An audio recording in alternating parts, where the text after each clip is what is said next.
The last thing my son said before I walked out of his house was, "Mom, you wouldn't survive a week on your own."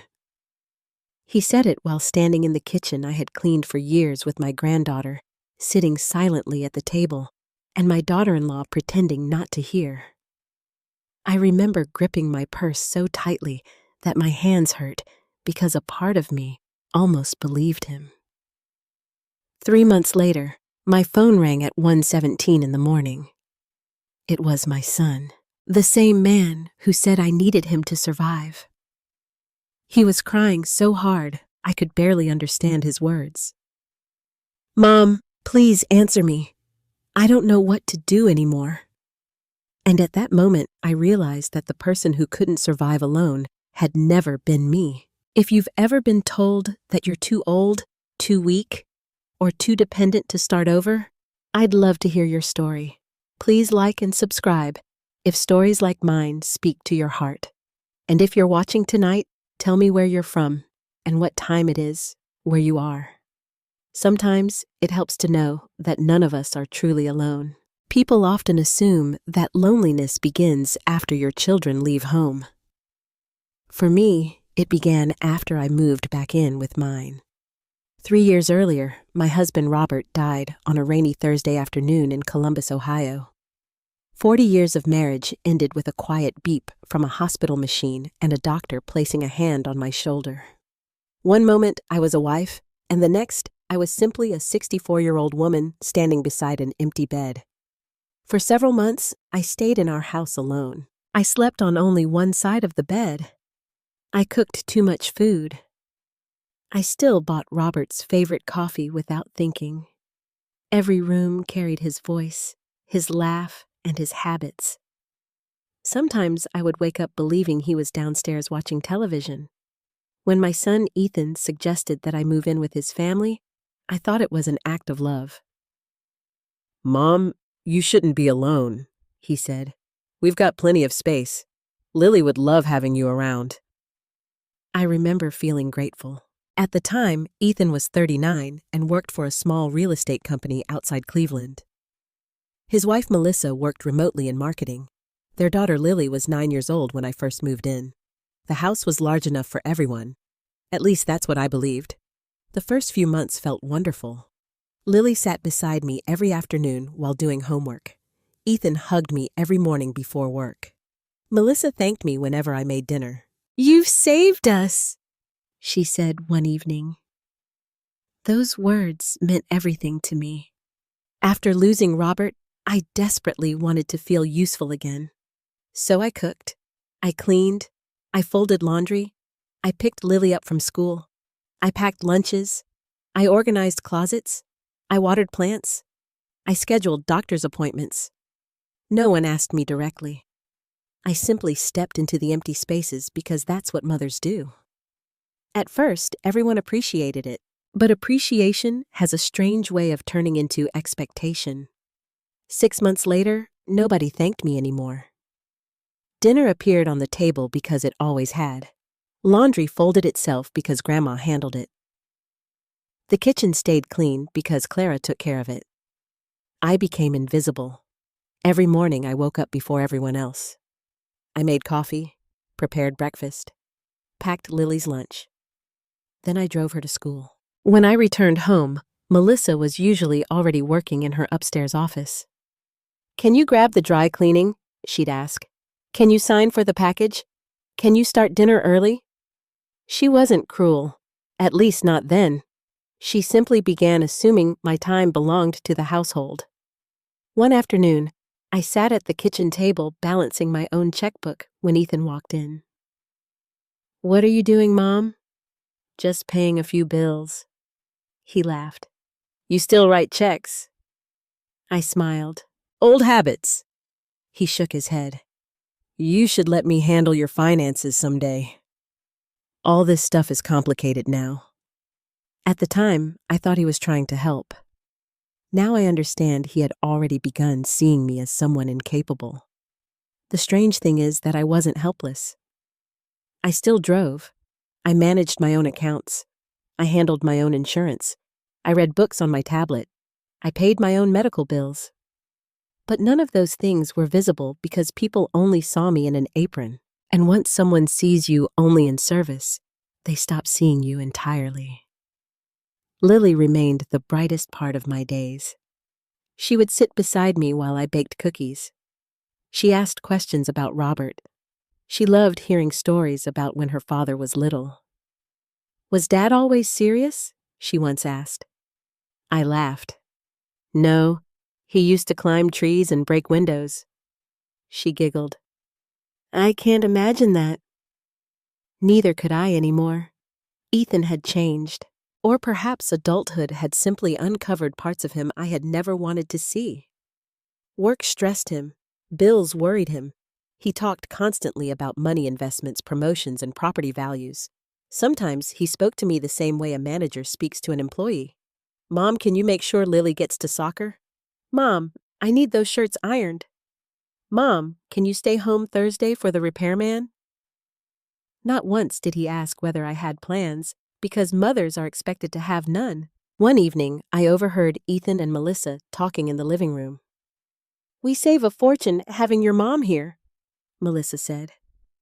Ethan answered, "Honestly, she needs us more than we need her." I froze in the hallway. The words weren't cruel. They were worse. They were casual, spoken with complete certainty. I quietly walked back to my bedroom and sat on the edge of my bed. For the first time since moving in, I looked around the room. It wasn't my room. The furniture belonged to the house. The walls were empty. There were no photographs, no bookshelves, no memories. I had lived there nearly 3 years, yet it still felt temporary, as if I were a guest who had stayed too long. A few weeks later, I tried mentioning that I might join a senior travel group from the church. Melissa looked surprised. "You'd travel alone?" "I was thinking about it." Ethan looked up from his phone.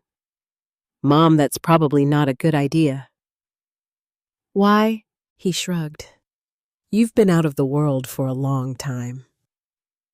I felt my chest tighten. "I've managed fine most of my life." He smiled. "Things are different now." That sentence stayed with me.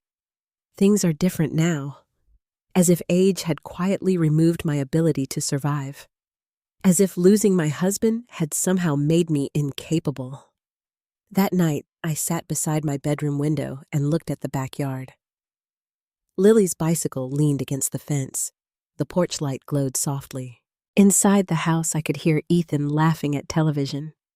I should have felt safe. Instead, I felt smaller than I had ever felt in my life. For the first time, a frightening question entered my mind. If I disappeared tomorrow, would they miss me? Or would they simply miss everything I did? At the time, I wasn't ready to know the answer.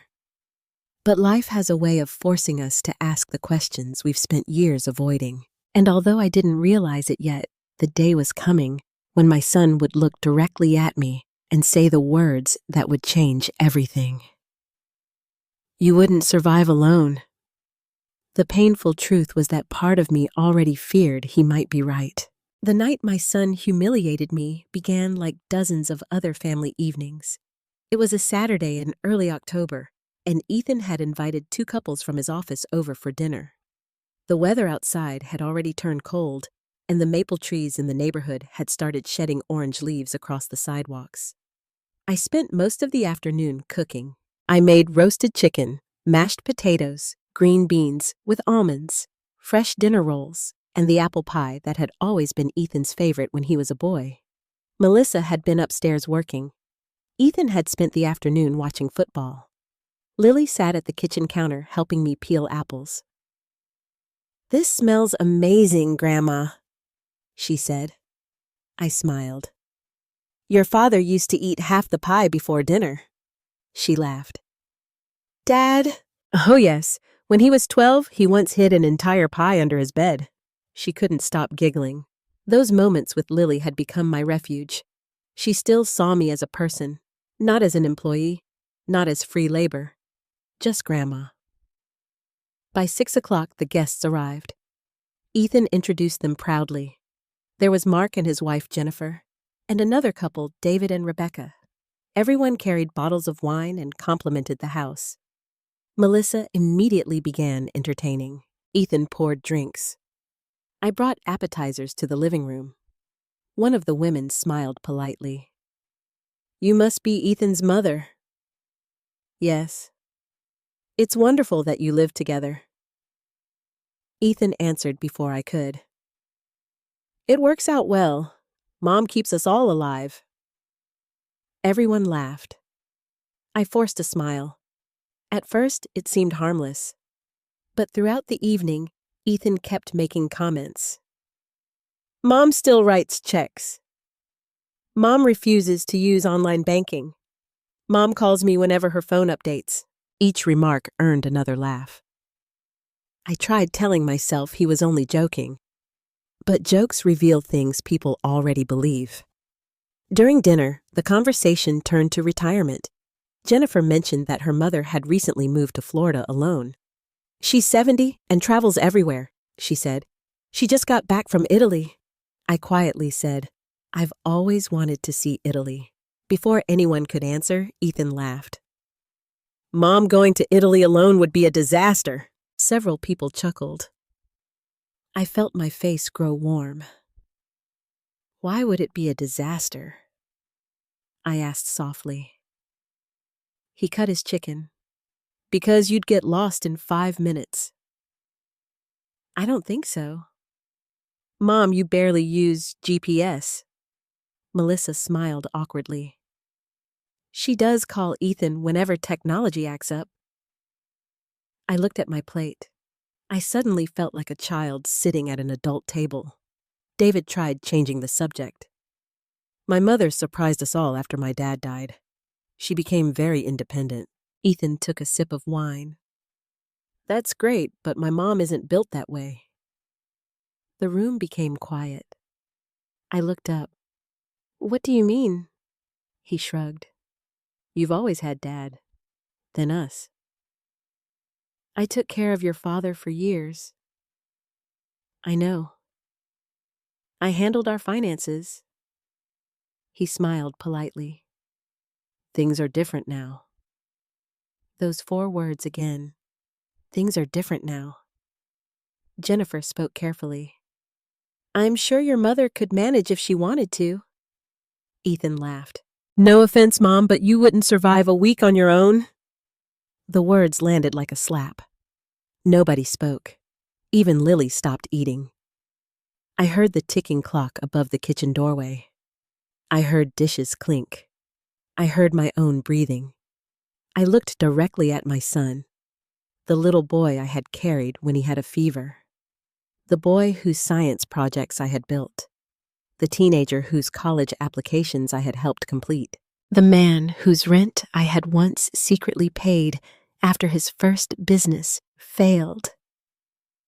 And he looked at me as though I were helpless, as though my entire life had disappeared. Melissa tried to soften the moment. "Ethan doesn't mean it that way." He nodded. "I'm just being realistic." Realistic. I folded my napkin. "I survived before you were born." Nobody answered. Ethan sighed. "Mom, that's not what I mean." "Then what do you mean?" His expression hardened slightly. "You depend on us." I stared at him. Depend on us. The irony nearly took my breath away. Every morning, I cooked breakfast. Every afternoon, I drove Lily. Every evening, I cleaned the kitchen. I washed their clothes. I organized their schedules. I stayed home for repairmen. I waited for packages. I paid for groceries sometimes. Yet somehow, I was the dependent one. The conversation eventually moved on, but I barely heard anything afterward. The guests finished dessert. They complimented the food. One of them asked for my pie recipe. Ethan took credit. My mom has always been the cook. Always been. As if that was all I had ever been. Later that evening, after everyone left, I quietly loaded dishes into the dishwasher.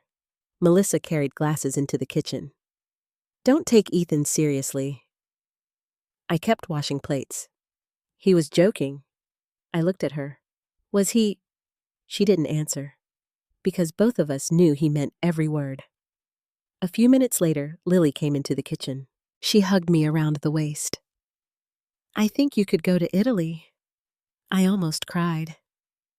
Thank you, sweetheart. She looked nervous. Dad says things when he's stressed. I kissed her forehead. It's okay. But it wasn't. After everyone went upstairs, I remained alone in the kitchen. The house was silent. Only the refrigerator hummed. I sat at the table where I had served thousands of meals during my life. For the first time, I asked myself something I had avoided for years. Who was Clara Powell if she stopped taking care of everyone else? The answer frightened me, because I honestly didn't know. Near midnight, Ethan walked downstairs for water. He saw me sitting there. You okay? I looked at him. Do you really think I couldn't survive alone? He leaned against the counter. Mom, I didn't mean to hurt your feelings. That isn't what I asked. He hesitated. Then he said the words that would echo inside me for weeks. I just think you'd struggle. Why? Because you've never really had to do everything yourself. I almost laughed. 40 years of marriage, years of raising a child, working, paying bills, taking care of a dying husband, holding a family together. Yet somehow none of it counted. He had mistaken kindness for weakness. He had mistaken service for dependence. And perhaps the most painful realization of all was this. Part of me had started believing him. When I finally went upstairs, I stood inside my bedroom and looked around. The room felt smaller than ever. I sat on the edge of the bed and remembered something Robert once told me. Never let anyone decide who you are, Clara. Not even the people you love. At the time, I didn't understand why those words suddenly returned to me. But somewhere deep inside, something had shifted. Something small. Something quiet. For the first time in years, I began wondering what my life would look like if nobody needed me. And that question frightened me almost as much as the answer. For several days after the dinner party, I avoided looking directly at Ethan. Not because I was angry. Anger would have been easier. What I felt was disappointment. A quiet, heavy disappointment that settled inside me every time I heard his footsteps downstairs or his car pulling into the driveway. Life inside the house continued exactly as it always had. I still woke up at 6. I still made coffee. I still packed Lily's lunch. I still folded laundry while Melissa answered emails upstairs. Nobody mentioned what had happened. Nobody apologized. It was as if Ethan's words had simply disappeared into the air. But words don't disappear. They stay. They sit inside your chest and wait. One Thursday afternoon, while organizing a kitchen drawer, I found an old business card tucked between coupons and takeout menus. Benjamin Carter, attorney at law. The name immediately brought me back 20 years. Benjamin had been Robert's closest friend since college. He had handled our will's insurance paperwork and several legal matters over the years. After Robert died, Benjamin attended the funeral.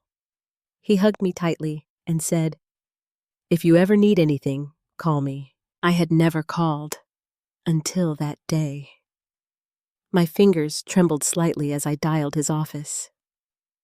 Benjamin Carter speaking. It's Clara. There was a brief silence. Clara Powell. Yes. His voice immediately softened. My goodness, how are you? I almost answered automatically. I'm fine. Women my age become experts at saying those words. Instead, I said the truth. I think I need some help understanding a few things. He invited me to lunch the following Monday. I didn't tell Ethan. I didn't tell Melissa. For reasons I couldn't fully explain, I wanted something that belonged entirely to me. Monday morning arrived cold and gray. I told Melissa I had errands. She barely looked up from her laptop. Okay, could you pick up Lily afterward? Of course. Old habits. Benjamin's office sat in a small brick building downtown. When I walked inside, he immediately stood and hugged me. You look tired. I laughed softly. That's honest. Robert always appreciated honesty. Just hearing my husband's name made my eyes sting. Benjamin poured coffee. For several minutes we talked about Robert, his fishing trips, his terrible golf swing, his terrible singing. For the first time in years, I laughed. Then Benjamin leaned back. So, tell me why you're here. I hesitated. How could I explain that my own son had made me feel incapable? How could I admit that at 64 years old, I wasn't sure whether I could survive without my family? Finally, I said, I don't know exactly what I own anymore. He frowned. What do you mean? Robert handled certain things. Benjamin reached for several files. Actually, both of you handled things. He opened a folder. What would you like to know? Everything. The next 2 hours changed my life. Benjamin explained every account, every investment, every insurance policy, every legal document. And one by one, the assumptions I had carried for years began falling apart. First, Robert had left me considerably more money than I realized. Several retirement accounts, savings, investment funds. Nothing extravagant, but enough, more than enough. Second, there was a life insurance policy I had almost forgotten. Third, Robert had placed several assets solely in my name years before his death. Benjamin removed another file. There's also the house. I looked up. What house? Ethan's house. I blinked. What do you mean? Benjamin adjusted his glasses. When Robert helped Ethan purchase the property, the title remained in your names. I stared at him. No, Ethan owns the house. Benjamin shook his head. Not exactly. He turned the document toward me. There it was. Clara Powell, Robert Powell, owners. After Robert's death, his ownership had legally transferred to me. I couldn't speak. Ethan had lived there for years. He spoke as though it belonged entirely to him. He had told people he was supporting me, yet legally, I owned the roof over all of us. Benjamin watched me carefully. Did Ethan know? I don't know. But something inside me said he did. At least partially. Because Robert had worried about Ethan.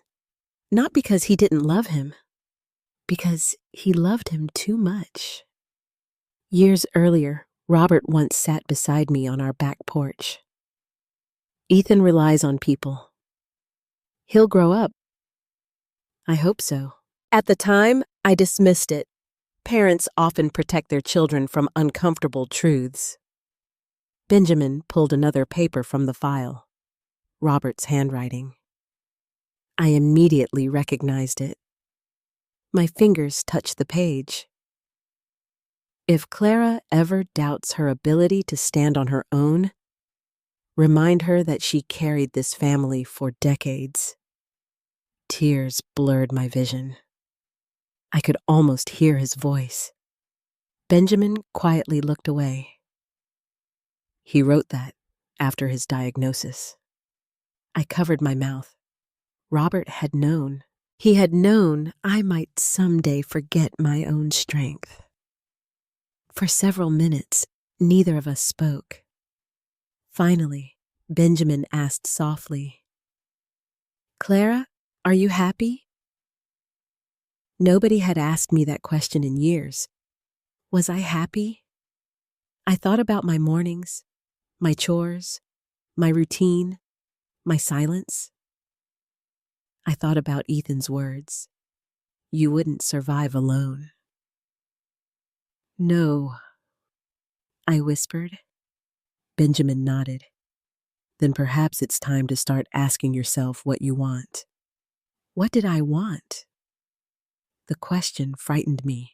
At 64, many women stop asking that question. Life becomes obligation. Children, grandchildren, appointments, responsibilities. You slowly disappear inside everyone else's needs. Benjamin handed me copies of the documents. Take these. I placed them carefully inside my purse. As I stood to leave, he said something that stopped me. Robert worried you'd spend the rest of your life taking care of everyone else. I looked at him. He said you never realized how strong you are. The drive home felt different. The roads looked the same. The traffic looked the same. But something inside me had changed. For years, I had accepted the story others told about me. Widow, mother, grandmother, dependent, old, fragile. But the papers sitting inside my purse told another story. I was financially stable. I was legally protected. I had choices. For the first time in years, I possessed something far more valuable than money. Options. When I arrived home, Melissa was still working. Lily sat doing homework. Ethan was on the phone discussing a property deal.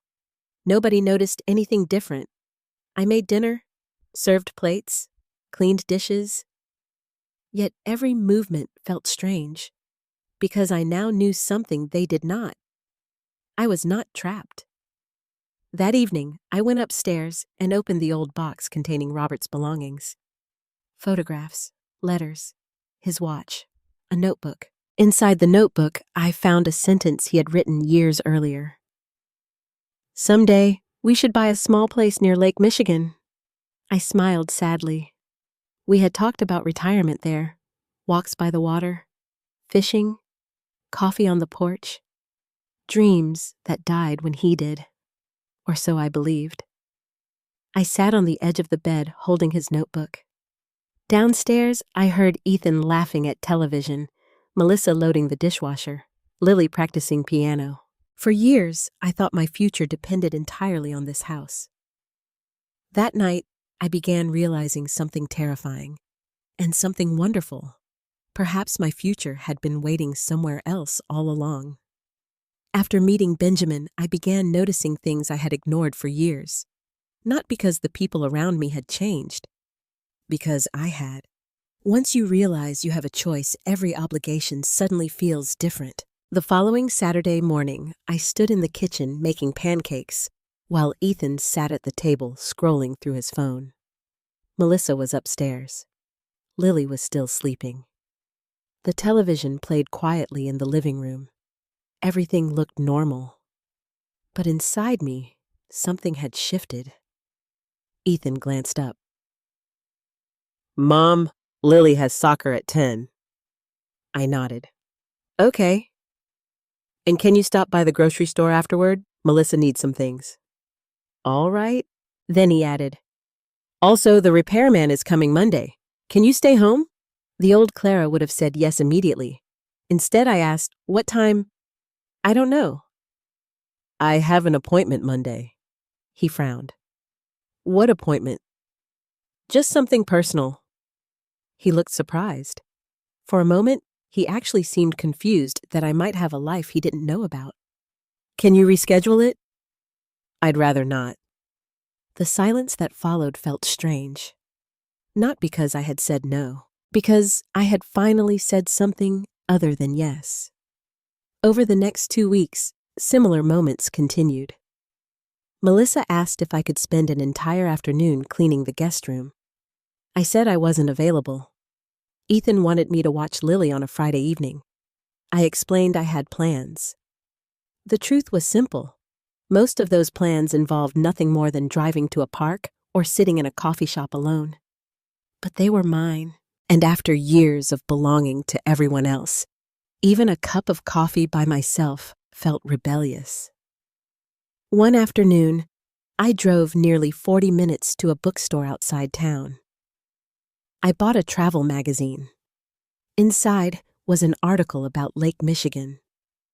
Small lakeside cottages, retirement communities, quiet towns. As I flipped through the pages, Robert's notebook came back to me. Someday we should buy a small place near Lake Michigan. For the first time, I wondered whether someday still existed. When I returned home that evening, Melissa was standing in the kitchen. She looked irritated. "Where have you been?" "Out." She crossed her arms. "The laundry isn't done?" I blinked. "I know." "I thought you were doing it today." Her tone wasn't angry. It was worse. It was entitled. I quietly set my purse down. "I didn't say I would." She stared at me. For several seconds, neither of us spoke. Then she simply walked away. That night I lay awake for hours. I realized something painful. My value in the house had become connected entirely to what I produced. Meals, laundry, transportation, cleaning. Without those things, nobody seemed to know who I was. A week later, the moment that changed everything finally arrived. It happened on a Wednesday afternoon. Melissa was working from home. Ethan had returned early. I was helping Lily with homework at the dining table. Melissa walked downstairs carrying her laptop. "We need to talk." Something in her voice made my stomach tighten. Ethan sat beside her. Lily looked between them. Melissa smiled politely. "We've been discussing the office situation." "What office situation?" "My office," she sighed. "I'm having more meetings now. I really need a larger workspace." I nodded. "Okay," Ethan spoke. "We thought about converting your bedroom." For several seconds, I honestly didn't understand. "My bedroom," Melissa quickly added. "The basement is finished." I stared at them. The basement, cold, dark, concrete floors, a small window, storage boxes, old furniture. "You want me to move downstairs?" Ethan leaned forward. "It would only make sense." I looked at Lily. She appeared shocked. "What about my room?" I asked. Melissa answered. "We need the office." I could barely breathe. 3 years. 3 years of cooking, cleaning, helping, sacrificing. And now I was being relocated to a basement, as if I were excess furniture, as if my existence occupied valuable square footage. "I don't want to move downstairs." Melissa looked uncomfortable. "We're just trying to make things work." Ethan's expression hardened. "Mom, you're only sleeping in there." Only sleeping, as if that room wasn't the last space in the world that belonged to me. I spoke quietly. "I thought this was my room." "It is." "Then why am I losing it?" Ethan sighed heavily. "Because we're trying to build our future." The words hit me. Our future. Not ours. Theirs. I suddenly understood something. In their minds, I was temporary. A guest. An obligation. An aging parent who should be grateful simply to remain in the house. I stood up slowly. Lily looked frightened. "Grandma?" I touched her shoulder. "It's okay." But it wasn't. Ethan followed me into the kitchen. "Mom, don't make this emotional." I turned toward him. "Emotional. We're trying to solve a practical problem." I stared at my son. The boy I once held during thunderstorms. The young man I had worked extra hours to support during college. The man whose rent I had secretly paid after his first business failure. And he looked at me as though I were an inconvenience.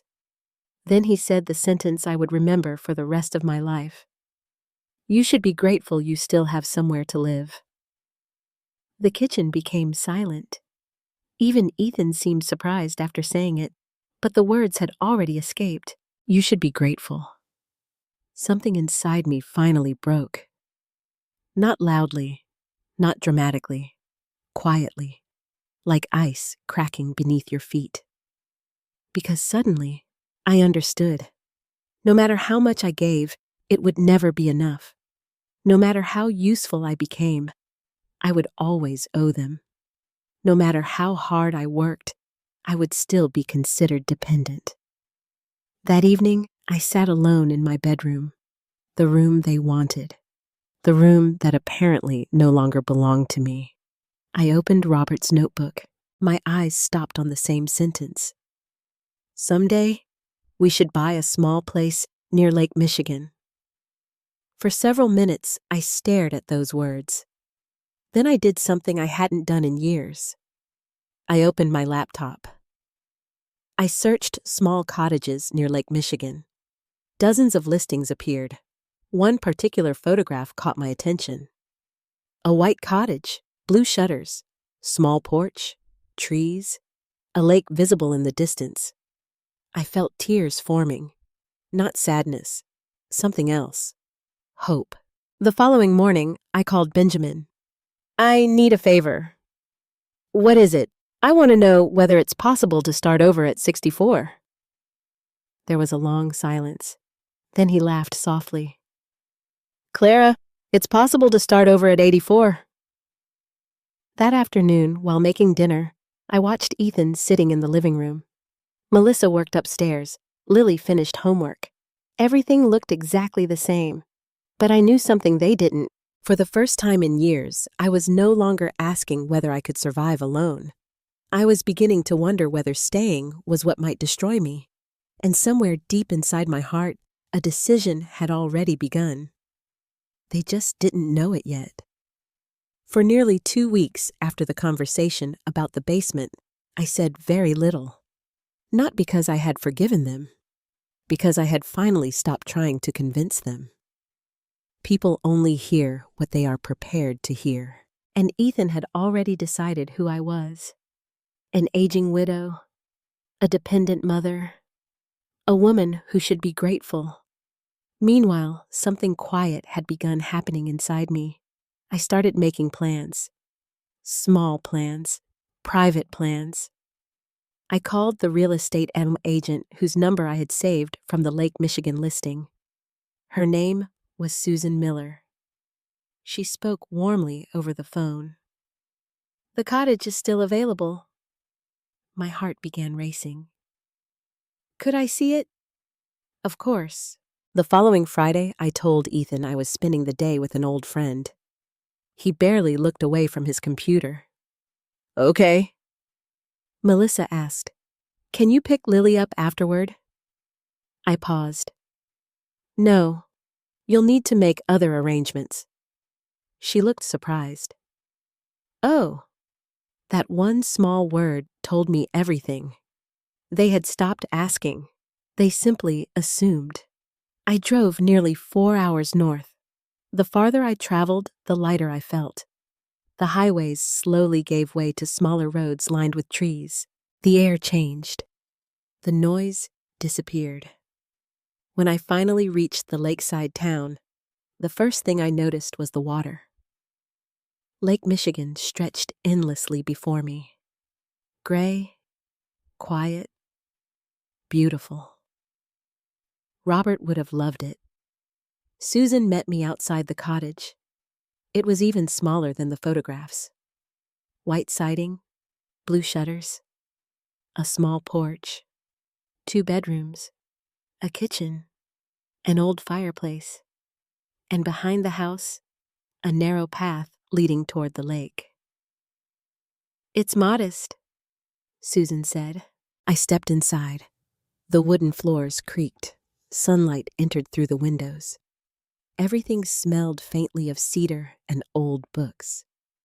For reasons I couldn't explain, tears immediately filled my eyes, because for the first time in years, I entered a place where nobody expected anything from me.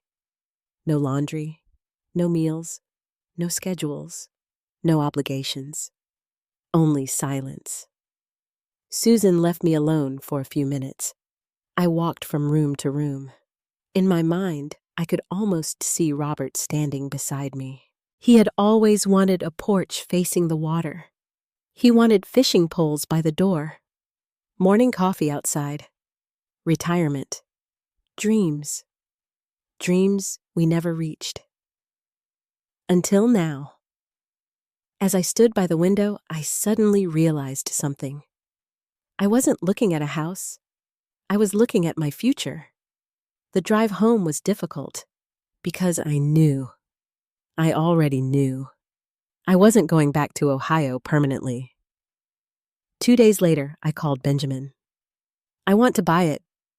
He laughed softly. I thought you might. Am I crazy? No. I'm 64. Clara, you're alive. The paperwork moved quickly. The money existed. The accounts were secure. For years, I had been afraid of finances because Robert handled much of them. But Benjamin patiently explained every document, every transfer, every account, and with every signature, my confidence grew. For the first time in years, I wasn't someone's mother. I wasn't someone's grandmother. I wasn't someone's responsibility. I was simply Clara. 3 weeks passed. I packed slowly, quietly. I bought several boxes. Melissa assumed I was organizing old belongings. Ethan never noticed. At night, I folded clothes, packed books, stored photographs, Robert's watch, his notebook, his fishing hat, my wedding album, 40 years of memories. One evening, Lily entered my room. What are you doing? I smiled. Organizing. She sat beside me. Grandma, are you sad? Children often see things adults miss. A little, because of Dad. I hesitated. Partly. She looked down. He gets angry a lot. I touched her hand. He loves you. I know. After a moment, she asked, Do you ever want to live somewhere else? My heart nearly stopped. Why would you ask that? She shrugged. You look out the window a lot. I kissed her forehead. Maybe everyone dreams about somewhere else sometimes. She nodded. I'd miss you. The tears came quickly then, because Lily was the only reason leaving felt impossible. The following Tuesday, the final argument happened. Melissa had converted part of the basement into a temporary office. Boxes had been moved. A desk appeared. When I saw it, my chest tightened. The decision had already been made. Nobody had asked me. That evening, Ethan sat at the kitchen table. We should probably move your furniture downstairs this weekend. I looked at him. I won't be moving downstairs. He frowned. What does that mean? It means I'm not moving downstairs. Melissa sighed. Clara, we're trying to make this work. I finally said the words I had been carrying for weeks. This stopped working a long time ago. The room became quiet. Ethan crossed his arms. So, what exactly are you saying? I took a deep breath. I'm leaving. Nobody spoke. Melissa blinked. What? I'm moving. Ethan actually laughed. Where? Michigan. Silence. Then he shook his head. You're serious? Yes? For how long? I looked directly at him. Forever. His expression changed, first confusion, then disbelief, then irritation. Mom, that's ridiculous. Why? You can't just move by yourself. I can. You don't know anybody there. I'll meet people. His voice rose. You've never lived alone. I answered quietly. I lived before you. Melissa looked stunned. What about Lily? I looked toward the stairs. I'll always love her. Ethan stood up. You're making a mistake. I felt surprisingly calm. No, I think I've been making one for 3 years. He shook his head. You won't survive up there. Those words again. The same words. But this time, they no longer frightened me. Because now I knew they weren't true. I had the cottage. I had money. I had choices. Most importantly, I had myself. The next morning, I woke up at 4 o'clock. The entire house was silent. I dressed quietly, loaded my car, suitcases, boxes, Robert's belongings, my photographs, my life. When everything was packed, I sat at the kitchen table. I took out a sheet of paper. For several minutes, I stared at it. Then I wrote, Dear Ethan, I love you more than you will ever understand. But somewhere along the way, both of us forgot who I am. I am your mother, not your responsibility. I need to find out who Clara Powell is outside this house. Please don't look for me right away. Take care of yourself. Take care of Lily. Love, Mom. I placed the letter beside the coffee maker. My hands trembled. Not from fear, from grief. Because leaving your child never feels natural, even when that child is nearly 40 years old. Before walking out, I climbed the stairs one final time. Lily was sleeping peacefully. I kissed her forehead. She stirred slightly. Grandma, go back to sleep, sweetheart. I love you. My voice broke. I love you too. Then I walked downstairs, opened the front door, and stepped outside. The cold morning air touched my face. The sky was still dark. For a moment, I looked back at the house. The house I legally owned. The house where I had slowly disappeared. Then I got into my car, started the engine, and drove north. For the first time in years, nobody needed breakfast. Nobody needed laundry. Nobody needed me to stay. The road stretched ahead of me, and although I was terrified, I felt something stronger than fear. Freedom. I expected my phone to ring before I reached Michigan. It didn't. For the first 2 hours, the silence felt almost unsettling. After years of answering questions, solving problems, and being needed every hour of the day, the absence of demands felt unnatural. The sun had fully risen by the time I reached the cottage. The lake shimmered beneath a pale gray sky. The trees moved gently in the wind. No voices, no television, no schedules, only silence. I unlocked the front door. My boxes sat in the back seat. My suitcase felt heavier than it should have. As I stepped inside, I suddenly realized something. I was alone, completely alone. For a brief moment, fear hit me. What if Ethan was right? What if I couldn't do this? What if I became sick? What if I felt lonely? What if I regretted everything? I stood in the middle of the empty living room and took a deep breath. Then I heard Robert's voice inside my memory. You are stronger than you think. I opened the windows. The cool air entered the cottage, and for the first time in years, I cried. Not because I was sad, because I was free. Meanwhile, back in Ohio, my family was beginning to wake up. I would later learn exactly how that morning unfolded. According to Lily, Ethan came downstairs first. He found my note beside the coffee maker. At first, he thought I had gone shopping. Then, he read the letter. Melissa came into the kitchen. "What is it?" Ethan simply handed her the paper. Neither of them spoke. My bedroom upstairs was empty. My closet was empty. My photographs were gone. My car was gone. I was gone. Around 8:30 that morning, my phone finally rang.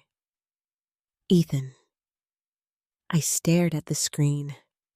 For several seconds, I considered answering. Instead, I let it ring. He called again. And again. The fourth call left a voicemail. "Mom, call me back." His voice sounded irritated, not worried. I listened twice, no concern, no fear, only annoyance, as if I had forgotten to pick someone up from the airport. An hour later, Melissa called. "Clara, please call us." Again, no real concern, only confusion. That afternoon, another message arrived. "Where are you?" I finally responded. "I'm safe." Nothing else. Within minutes, Ethan called. This time I answered. "Mom, what are you doing?" "I'm sitting by the lake." "What lake? Michigan." There was silence. "You're serious?" "Yes." "When are you coming back?" I looked out the window. The water moved gently. "I'm not." "What do you mean you're not?" "I'm staying here." His voice became sharper. "You can't just leave." "I did." "Mom, this is ridiculous." "No, Ethan, this is my decision." He exhaled loudly. "What about Lily?" My heart hurt. "I love Lily." "She cried all morning." "So did I." He didn't answer. For several seconds, we simply breathed into the phone. Then he said something that surprised me. "We need you here." Need. The word I had wanted to hear for years. But it no longer meant what I once believed. "Why?" "What do you mean, why?" "Ethan, why do you need me?" He became quiet, because neither of us wanted the real answer. Who would drive Lily? Who would cook? Who would clean? Who would stay home for deliveries? Who would solve problems, not who would love them? Who would serve them? He finally said, "We're family." "So am I."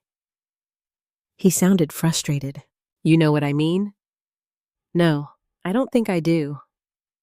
The conversation ended badly. He hung up first. That evening, I sat on the small porch, watching the sun disappear over the lake.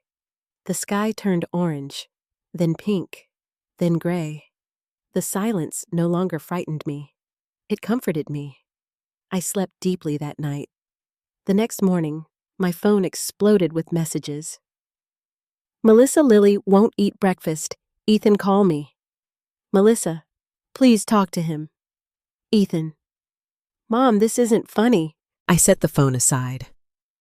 For the first time in years, someone else's emergency was not automatically my responsibility. Back in Ohio, life was becoming difficult. Lily missed the school bus because nobody woke up early enough. Melissa arrived late to a meeting.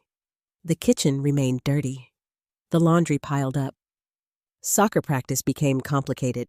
Grocery shopping was forgotten. The small things I had quietly handled every day suddenly became visible. People rarely notice work while it is being done. They only notice when it stops. 3 days later, Ethan called again. This time, his voice sounded tired. "When are you coming home?" "I am home." "Mom." "Ethan, you can't live there alone." "Why not?" You don't know anyone. I'll meet people. What if something happens? I smiled sadly. What if something wonderful happens? He didn't answer. Because the possibility had never occurred to him. In his mind, independence meant danger. To me, it was beginning to mean life. That weekend, Lily called. Her small voice nearly broke my heart. Grandma? Hi, sweetheart. I miss you. I miss you too. When are you coming back? I looked toward the lake. I don't know. She became quiet. Dad is angry. I'm sorry. Mom is stressed. I closed my eyes. How are you? I don't like breakfast anymore. I laughed softly. Because Grandpa's pancakes aren't here. No. She hesitated. Because your pancakes aren't. My tears returned. I'll make them for you someday. She lowered her voice. Dad says you're upset. I thought carefully. No, sweetheart. Then why did you leave? Children deserve honesty, but not burdens. So I simply said, because Grandma needed to learn how to take care of herself. She answered immediately. But you already know how. I nearly cried again, because the 12-year-old child understood what the adults could not. The following Monday, I received 6 calls from Ethan. I ignored 5. The 6th voicemail sounded different. Mom, can you please call me? His voice was tired, exhausted. Something had changed. When I finally returned the call, he answered immediately. What? The word escaped before he could stop it. What do you mean? How are you doing this? I frowned. Doing what? Living alone. I looked around my little cottage. The fireplace, the books, the lake, the silence. I smiled. I'm making coffee. He sighed. No, seriously. I am serious. For several moments, neither of us spoke. Then he said quietly, I thought you'd be lonely.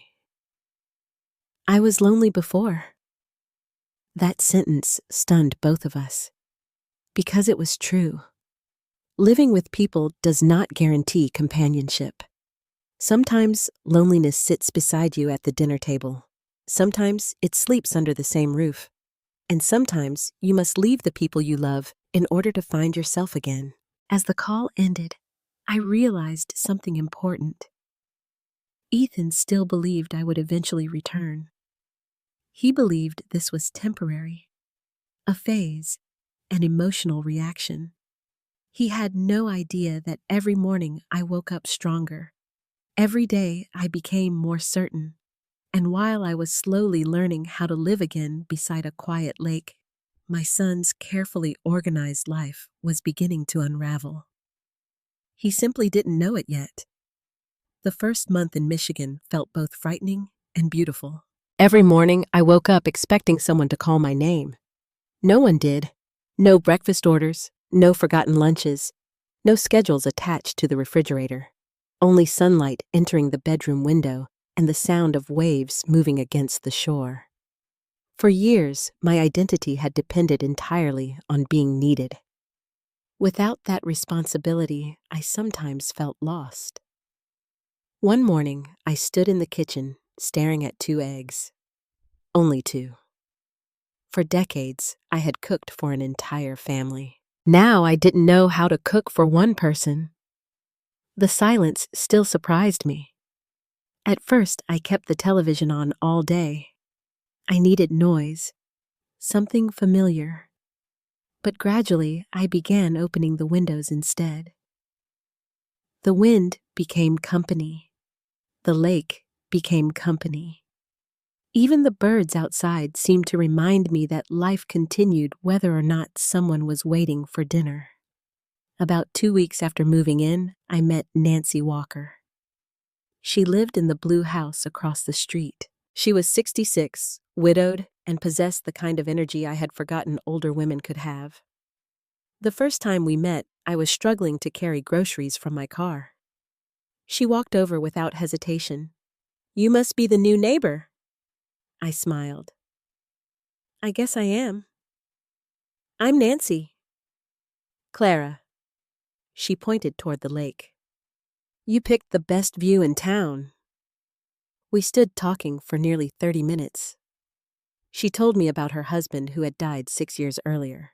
She told me about her children who lived in Chicago. She told me about the local bakery, the farmer's market, and the community center. Then she asked something no one had asked me in years. "So, what do you enjoy doing?" I opened my mouth. Nothing came out, because I honestly didn't know. What did I enjoy? Cooking, reading, walking, baking. For years, I had only done things for other people. Nancy smiled. "You'll figure it out." The following Saturday, she invited me to the local farmer's market. I almost refused. The old Clara would have stayed home. The old Clara would have worried about fitting in. Instead, I said yes. The market sat beside the harbor. There were flowers, fresh bread, music, local artists, people carrying coffee and talking to one another. Nobody knew me. Nobody expected anything from me. And strangely, that felt wonderful. Nancy introduced me to several people: a retired teacher, a former nurse, a widow who painted landscapes. Nobody asked my age. Nobody asked about my son. Nobody treated me as fragile. That afternoon, Nancy bought 2 slices of apple pie. She took one bite and frowned. "My pie is terrible." I laughed. "I make a pretty good pie." "Everyone says that." "No, really." She looked at me carefully. "Prove it." The next day I baked apple pie, blueberry pie, peach cobbler. The kitchen filled with smells I hadn't enjoyed in years. When I cooked for Ethan's family, it felt like obligation. Now it felt like art. Nancy arrived that afternoon. After the first bite, she stared at me. "Oh, Clara." "What?" "You could sell these." I laughed. "No." "Why not?" "Because I'm 64. She rolled her eyes. And the following week, she signed me up for a local baking class at the community center. I protested. "I don't need baking lessons." She smiled. "It's not for lessons, it's for people." She was right. For the first time in years, I sat in a room full of strangers. I introduced myself. I laughed. I listened. One woman asked me where I had moved from. "Ohio." "Family there." "Yes." "Do you miss them?" I hesitated.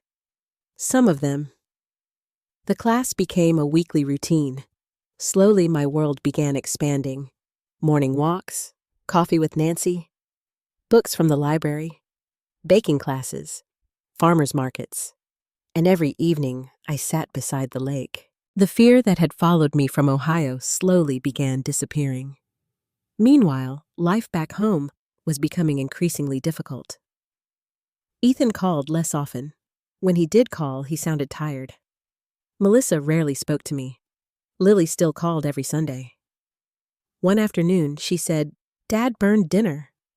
I laughed. "What did he make?" "Frozen pizza." "That's not cooking." She laughed too. "Mom says we're eating cereal again." There was sadness behind her voice. For years, I had quietly carried so much that nobody realized the weight until it disappeared. Several days later, Nancy convinced me to bring my pies to the farmer's market. "I'm not selling anything." "You're sharing." I baked 3 apple pies, 2 peach pies, 6 dozen cookies, I expected nobody to stop. Instead, people gathered. One woman bought an entire pie. Another asked for my recipe. A local coffee shop owner sampled my peach cobbler. "You make these yourself?" "Yes," he smiled. "I'd buy more." I stared at him. "You would?" "Absolutely." That evening I returned home carrying an empty basket. For the first time in years, someone appreciated my work without expecting it. Someone thanked me. Someone paid me. Someone saw me. I sat on the porch and cried. Not because of money, because I remembered who I used to be, long before I became a mother, long before I became a wife. There had once been a woman named Clara. She had dreams, talents, interests. She laughed. She created things, and somehow over the years she had disappeared beneath responsibility. A few days later, Ethan called unexpectedly.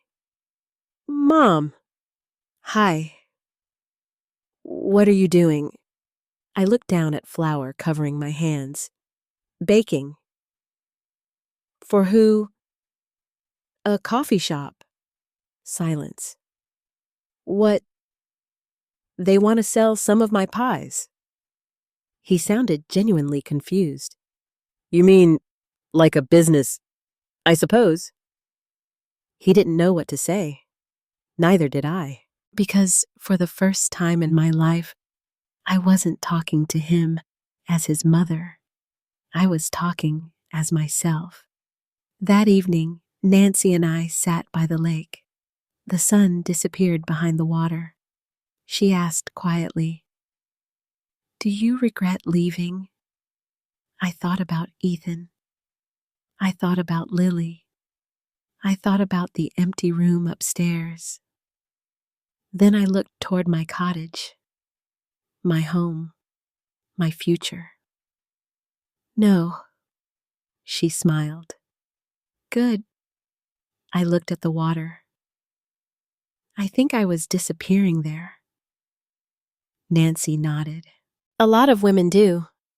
For several moments we sat silently. Then she said something that stayed with me. "Sometimes people don't notice your value until they have to live without it." At the time, I didn't fully understand. But hundreds of miles away, Ethan was beginning to discover exactly what those words meant.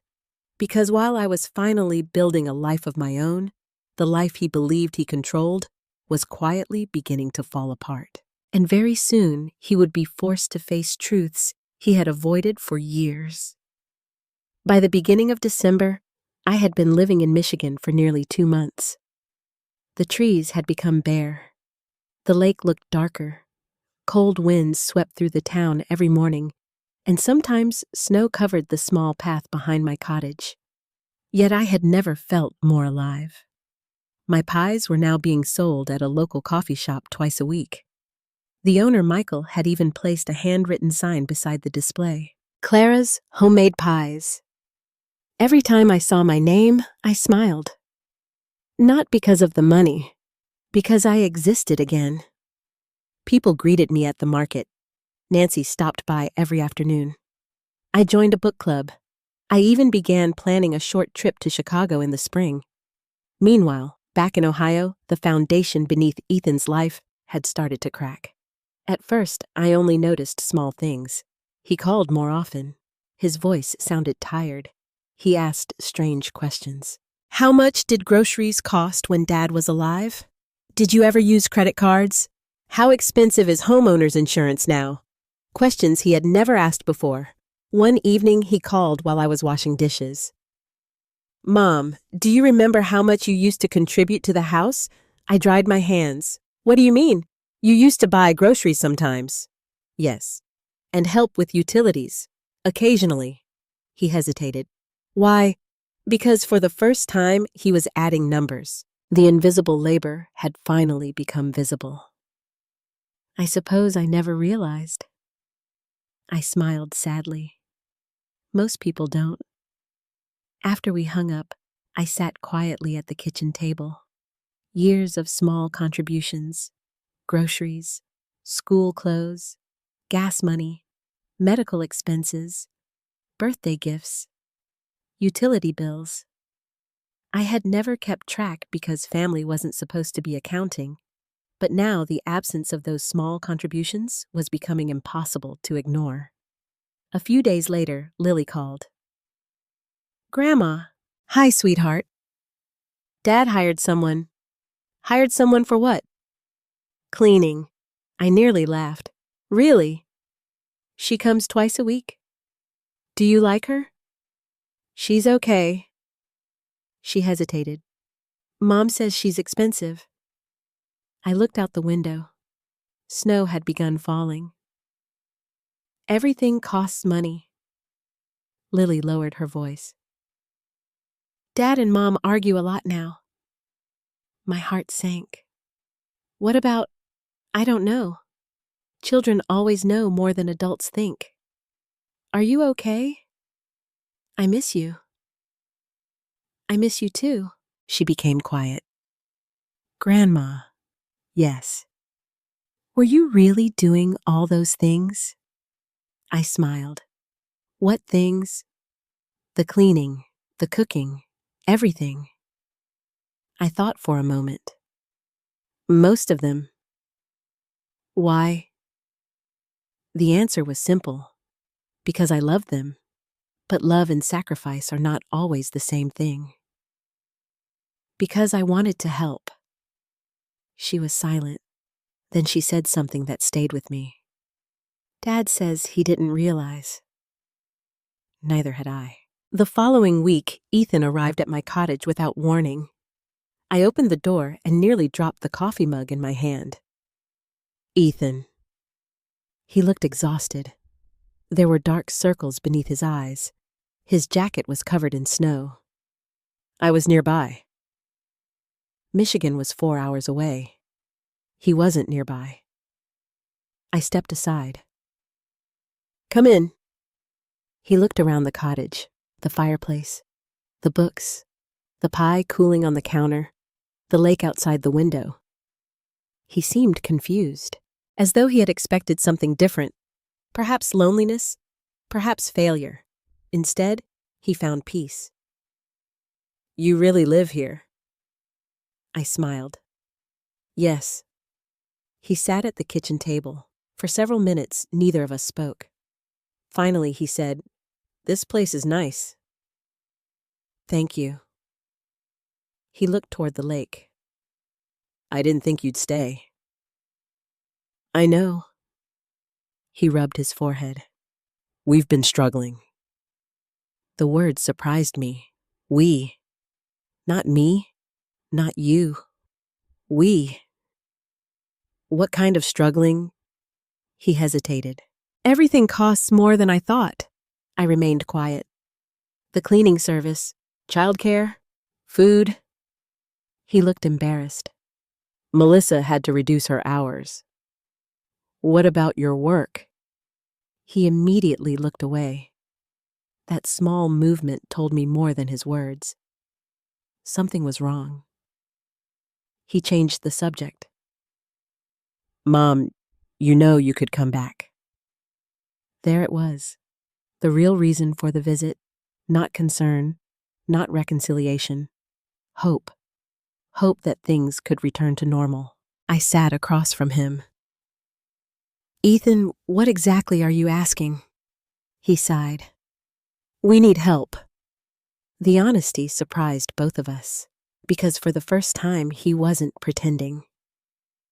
With Lily. With everything.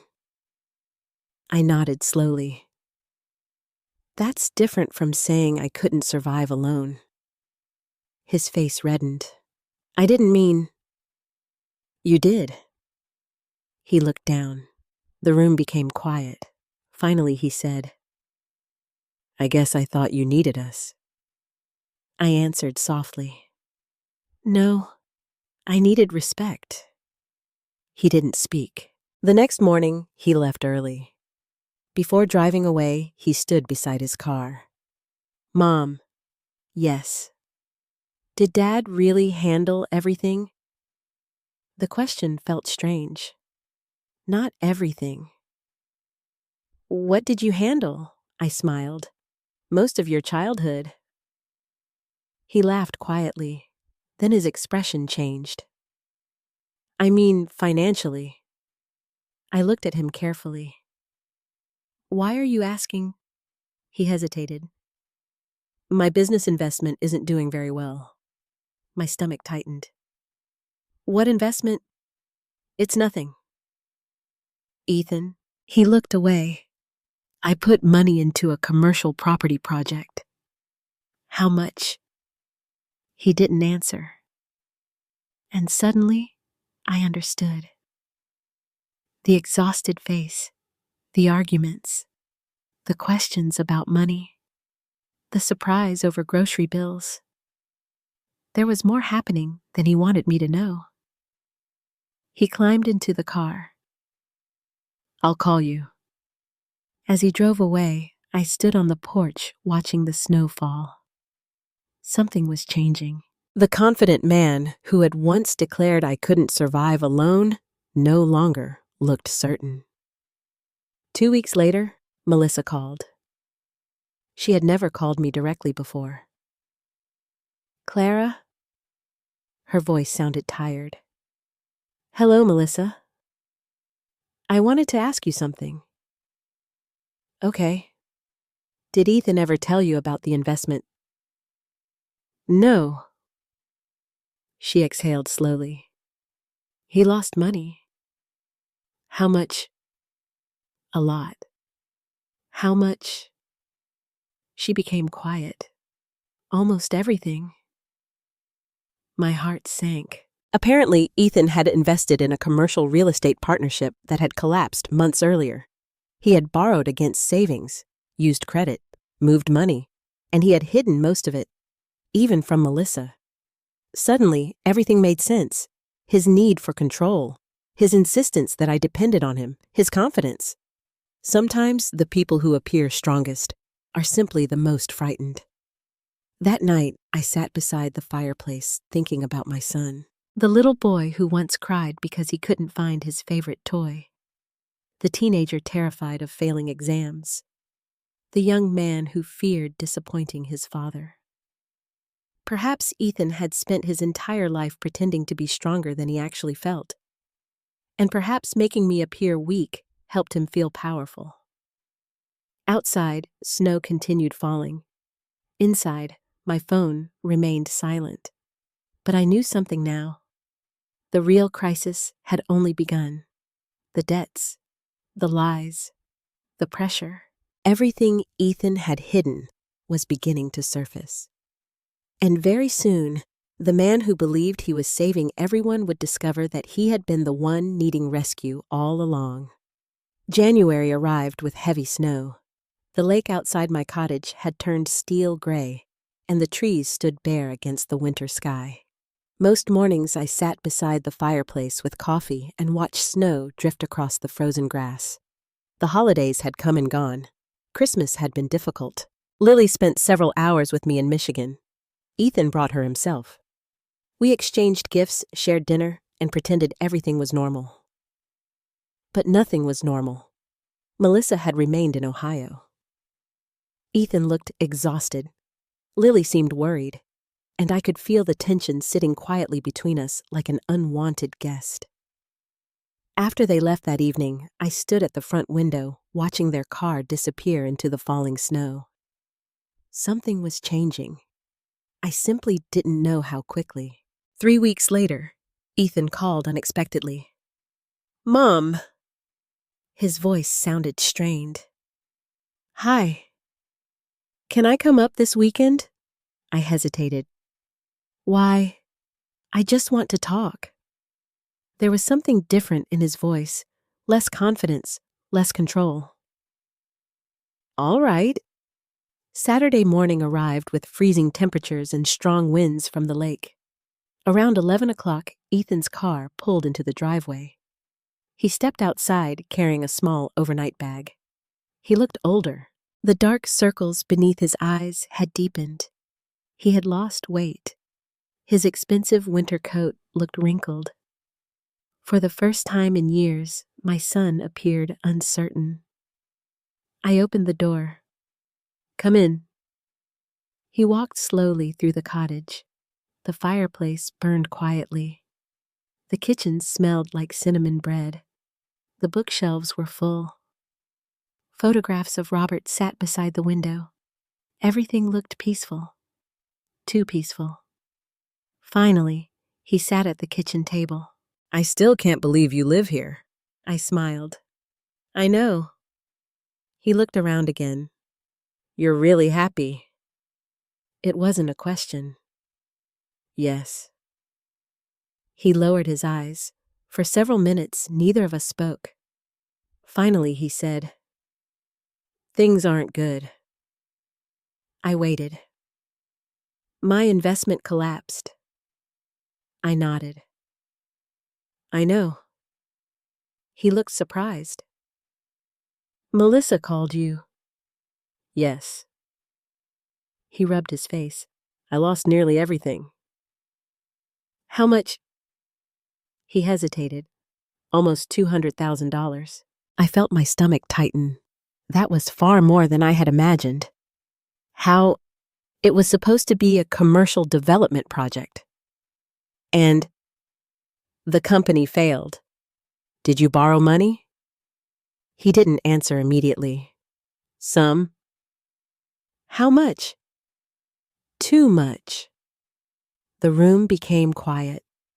Outside, snow hit the windows. For years, Ethan had always appeared confident, successful, capable. Now I was seeing something else. Fear. Real fear. He finally looked at me. "I didn't want Dad to think I was a failure." The words surprised me. "Dad, he always seemed so steady." I smiled sadly. "Your father was scared plenty of times." "I never saw it." "Because he protected you." Ethan stared at the table. "I wanted to be successful." "You still can be." What if I already ruined everything? For the first time in months, I saw my son instead of the man who had hurt me. The frightened little boy still existed underneath all the pride. That afternoon, we walked beside the lake. The wind was cold. Snow covered the beach. Ethan shoved his hands into his pockets. "I really thought you needed us." I looked at him. "Why?" He shrugged. "I don't know." "Yes, you do." He walked silently. Finally, he spoke. "Because it made me feel useful." I stopped. "What?" He looked embarrassed. "After Dad died, you were still strong." I frowned. "I didn't feel strong." "You handled everything." I waited. "And I didn't." The truth was finally appearing. His business had struggled for years. His finances were unstable. His marriage had problems. He felt inadequate. And instead of admitting his fears, he had convinced himself that I was the weak one. If I needed him, then he could feel important. If I was helpless, then he could feel successful. The realization hurt, because so much pain had grown from that misunderstanding. That evening, we sat by the fireplace. I served soup and fresh bread. For several minutes, he simply ate. Finally, he said, "Mom, you could come home." There it was again. Not directly, not honestly, but the request remained. I set down my spoon. "Ethan, why do you want me to come back?" He looked away. "Because you're family." "No." He sighed. "Because we need help." "What kind of help?" "Everything." His voice finally cracked. "The house. The bills. Lily. Melissa. Everything." I nodded slowly. "Thank you for telling the truth." He looked exhausted. I don't know what to do anymore." The room became silent. The old Clara would have immediately said yes. She would have packed, driven home, started cooking, started cleaning, started rescuing everyone. But that Clara no longer lived here. I looked directly at him. "I love you." His eyes filled slightly. "But I'm not moving back." He stared at me. "What?" "I'm not leaving this life." "Mom." "No." His face hardened. "So that's it." I remained calm. "No, that's not it." "Then what?" "I'll help you."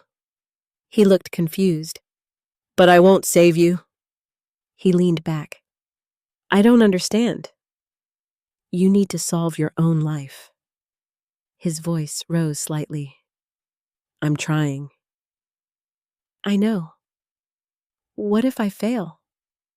I thought about Robert, about all the years we spent raising this boy, about every mistake, every lesson, every sacrifice. Then I said the hardest words a mother sometimes must say. "Then you'll survive it." He stared at me. For years, he had believed only mothers could endure suffering. Now he would have to learn that adults do too. Later that night, he slept in the guest room. I remained awake beside the fireplace. The flames moved quietly. Snow continued falling. Around midnight, I heard footsteps. Ethan sat beside me. "I was wrong." I looked at him. "About what?" He swallowed. "About you." I didn't answer. He continued. "I thought you couldn't survive alone." His voice became quieter. "I didn't realize I was the one who couldn't." For a moment, neither of us spoke. The truth sat between us, painful, honest, human. The next morning, before leaving, he stood beside his car. "I don't know how to fix everything." I walked toward him. "You start by telling the truth." He nodded. "To Melissa?" "Yes." "To Lily?" "Yes." "And to yourself?" His eyes filled with tears he refused to let fall. Then he asked one final question. "What if I can't do this?" I smiled softly. "You told me I couldn't survive alone." He looked ashamed. I touched his shoulder. "Now it's your turn to prove yourself wrong." As he drove away, I stood in the snow, watching his car disappear down the road. For the first time since I left Ohio, I realized something important. My son had finally begun seeing me clearly. But his real storm had only begun, because back home the debts were growing. His marriage was breaking, and the life he had carefully built was much closer to collapsing than he realized. February arrived with freezing temperatures and endless gray skies. The lake outside my cottage had partially frozen, and every morning I watched thin sheets of ice drift slowly along the shoreline. Life in Michigan had developed a rhythm that felt almost sacred. Coffee at sunrise, baking in the afternoon, book club on Thursdays, dinner with Nancy on Sundays. For the first time in many years, I no longer measured my value by how exhausted I felt at the end of the day. Then Benjamin called. "Clara, I need to discuss something." His voice sounded unusually serious. "What happened?" "I received a call from Ethan." My stomach tightened. "What did he want?" "He asked questions about the house." I remained silent. "He seems to believe the property belongs entirely to him." The old anxiety returned immediately. For years, I had avoided talking about ownership because I never wanted money to divide family. Robert had felt the same way. But reality no longer cared about our intentions. What did you tell him? The truth. I sat quietly beside the window. The truth. Sometimes truth arrives like a doctor. Sometimes it arrives like a storm. 2 days later, my phone rang. Ethan. I answered. Hi. His voice sounded cold. Why didn't you tell me? I knew immediately.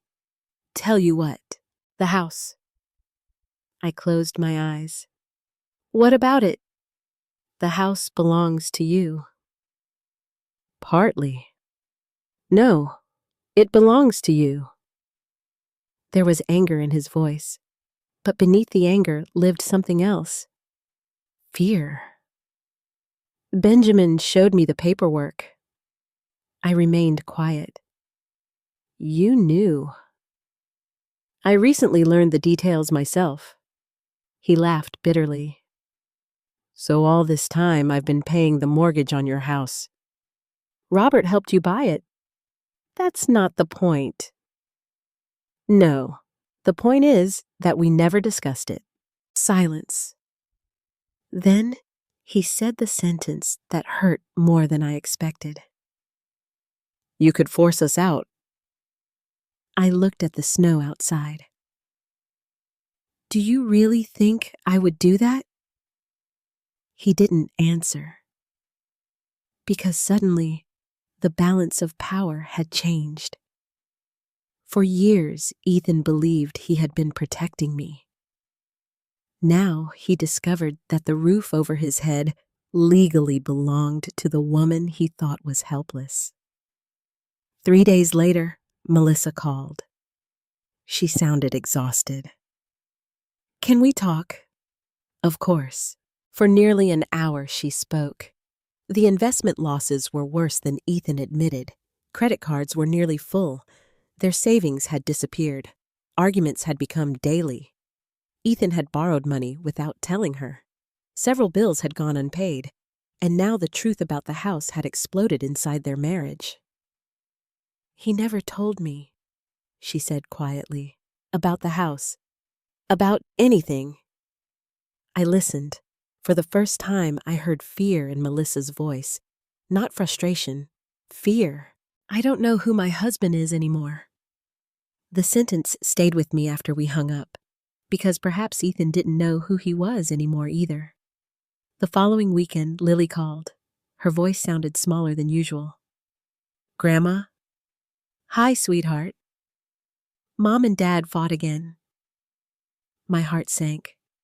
Were you scared? A little. What happened? She hesitated. They were talking about money. Money. The invisible thing that quietly destroys so many families. Dad yelled, and Mom cried. I closed my eyes. Where are you now? In my room. For several moments, neither of us spoke. Then she asked, Is Dad in trouble?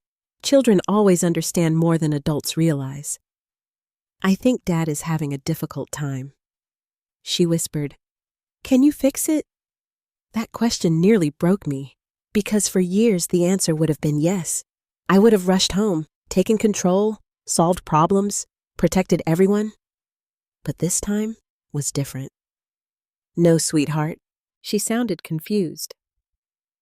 Why? Because Dad has to fix some things himself. She was quiet. Then she said softly, I wish you were here.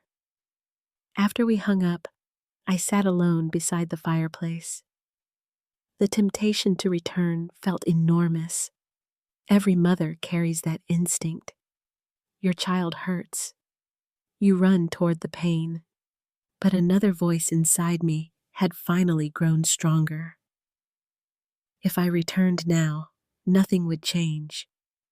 Ethan would survive another crisis without learning anything, and eventually another crisis would arrive. A week later, Ethan drove to Michigan again. This time, he looked even worse. His beard had grown. His eyes were bloodshot. He sat heavily at my kitchen table. "I lost another client." I made coffee. He stared into the cup. "Melissa may leave." My heart hurt. "Has she said that?" "Not directly." He rubbed his forehead. "I don't know what I'm doing anymore." For several minutes we sat quietly. Finally, he looked around the cottage. "You're really not coming back?" "No." His eyes filled with tears.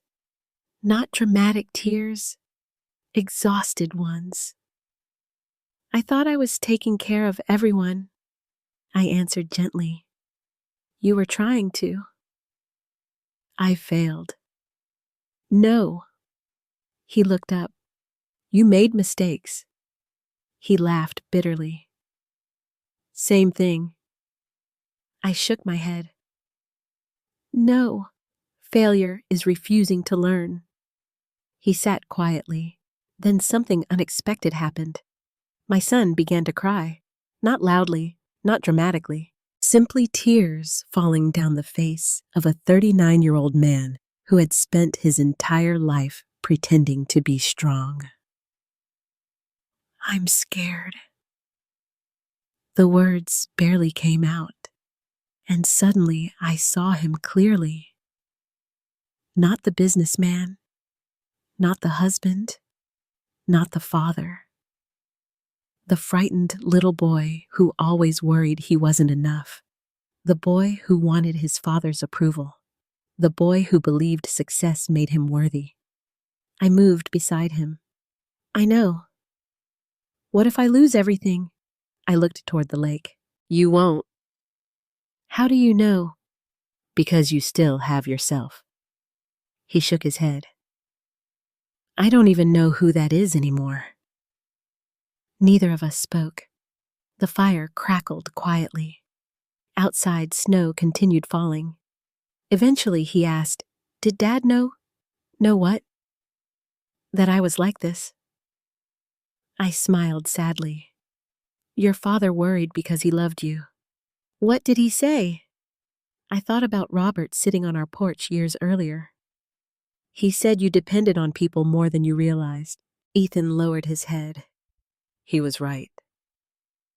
For the first time in his life, my son was facing something he had avoided for decades. Himself. Before leaving, he stood beside the front door. "What happens now?" I answered honestly. "I don't know." And that frightened both of us, because life rarely gives clear instructions after everything falls apart. As his car disappeared down the snowy road, I suddenly understood something. The house, the money, the legal papers, those things were never the real twist. The real twist was much sadder. The son who believed he was carrying everyone had been leaning on them all along. And now, for the first time, he was standing alone. The question was no longer whether Clara Powell could survive by herself. The question had become whether Ethan Powell could. And very soon, life would force him to answer. March arrived quietly. The snow around the cottage began to melt, and small patches of green slowly appeared beneath the trees. The lake no longer looked frozen. The water moved again, carrying thin pieces of ice toward the shore. Everything in nature seemed to be waking up. Everything except my family. The calls from Ethan had become less frequent. Sometimes several days passed without hearing from him. Melissa rarely contacted me. The tension inside their house had become something none of them knew how to discuss. Only Lily still called every Sunday. She never missed a week. Every Sunday evening at exactly 7 o'clock, my phone would ring. Hi, Grandma. Hello, sweetheart. Those conversations became the most important part of my week. One Sunday, her voice sounded unusually quiet. What's wrong? I asked. She hesitated. Mom and Dad are sleeping in different rooms. My chest tightened. Since when? A few weeks. I didn't know what to say. Children notice everything, even the things adults believe they hide. Are they fighting? Not as much? Is that good? I don't know. Her honesty broke my heart. Because when parents stop arguing, it doesn't always mean things are better. Sometimes it means people have stopped talking entirely. She became quiet for several seconds. Then she asked, Grandma, were you scared when you left? I looked toward the lake. Very scared. Then why did you do it?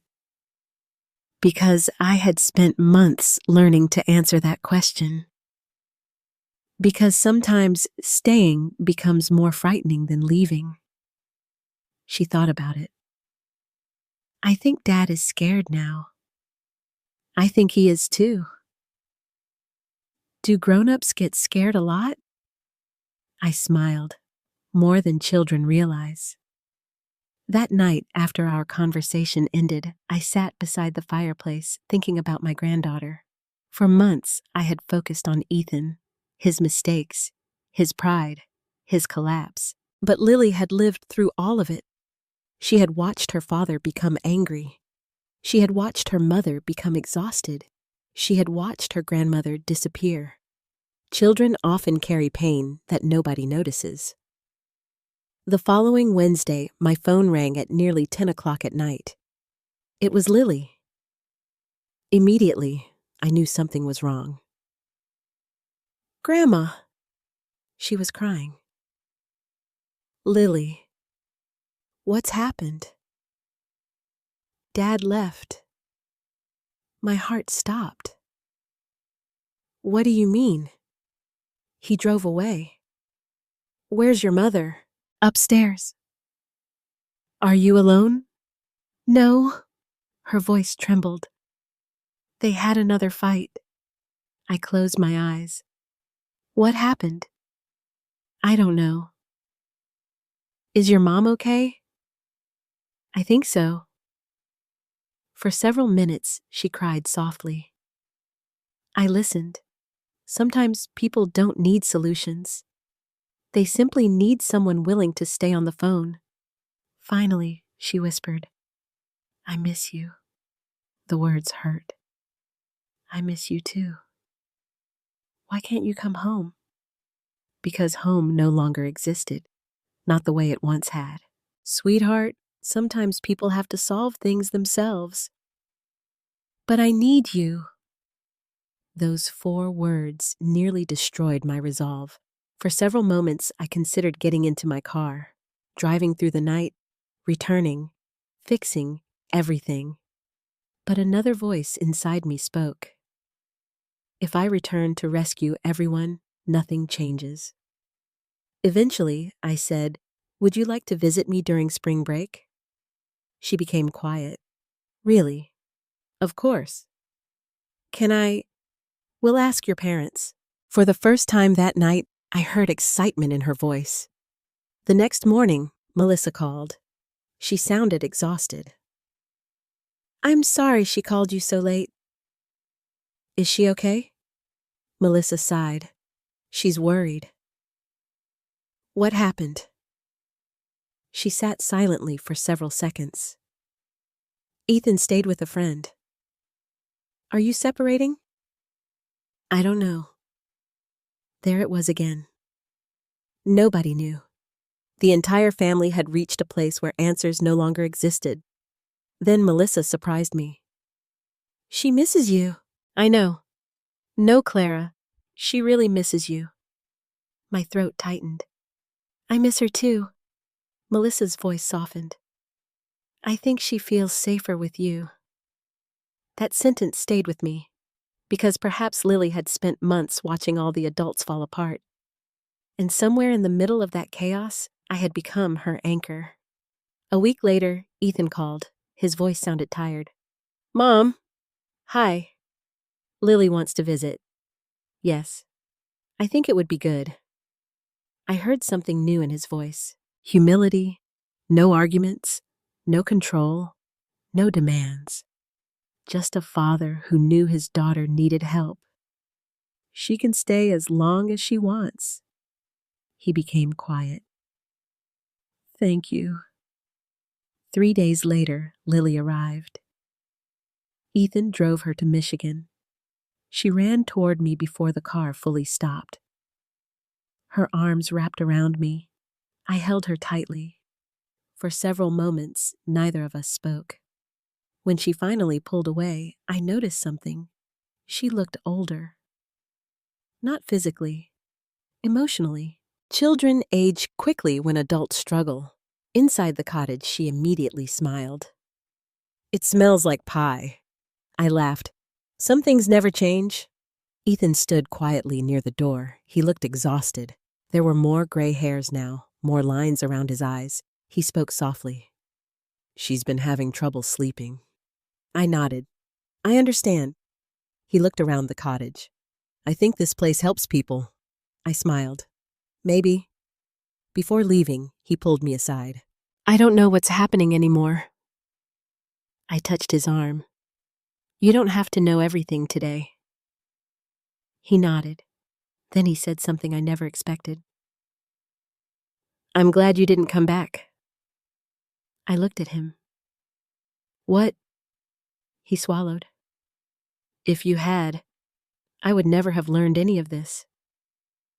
Neither of us spoke, because we both understood. Pain had become a teacher. As his car disappeared down the road, Lily stood beside me. Is Dad okay? I answered honestly. I think he's trying. That evening we baked together. Apple pie, chocolate cookies, cinnamon bread. The kitchen filled with warmth. For the first time in months, laughter returned.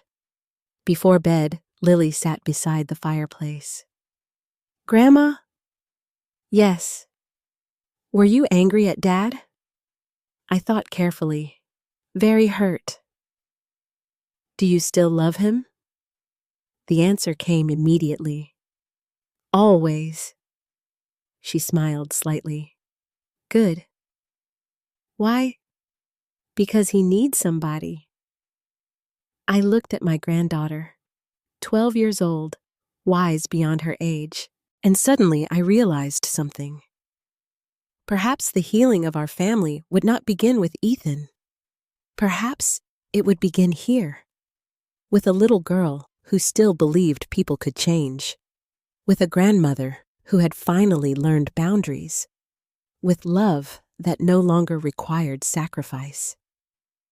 That night, after Lily fell asleep, I sat alone beside the lake. The water reflected the moon. The wind felt softer. For the first time since leaving Ohio, I felt something I hadn't allowed myself to feel. Hope. Because somewhere inside all the broken pieces of our family, something new was beginning. And although none of us realized it yet, the phone call that would change everything was getting closer. Very soon, my son would reach the end of everything he had built. And when he finally called me crying, it would not be because he needed money, or a house, or help. It would be because he had finally lost the one thing he spent his entire life pretending he never needed, his mother. The call came just after midnight.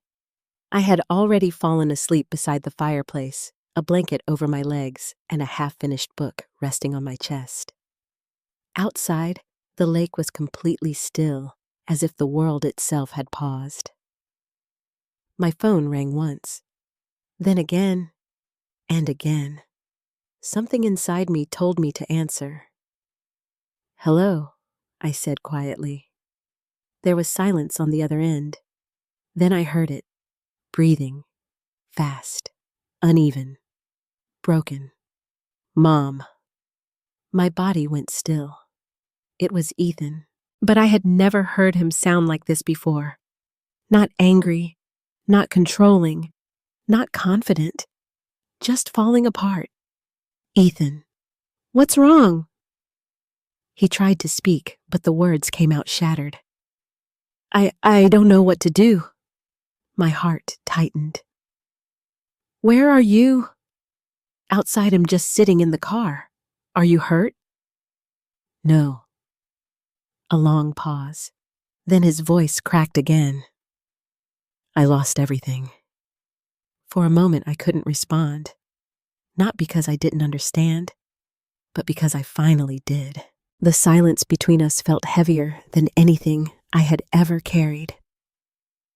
Tell me what happened, I said gently. He took a shaky breath. It collapsed, Mom. Everything, the deal, the money, the loan. I can't fix it. My eyes closed. The pieces finally aligned. The stress, the silence, the sudden exhaustion in his voice weeks earlier. How bad is it? I asked. A bitter laugh escaped him. Bad enough that I don't think I can recover. My son, who once told me I wouldn't survive alone, was now admitting he couldn't survive himself. I told Melissa, he whispered. She took Lily and went to her sisters. My chest tightened.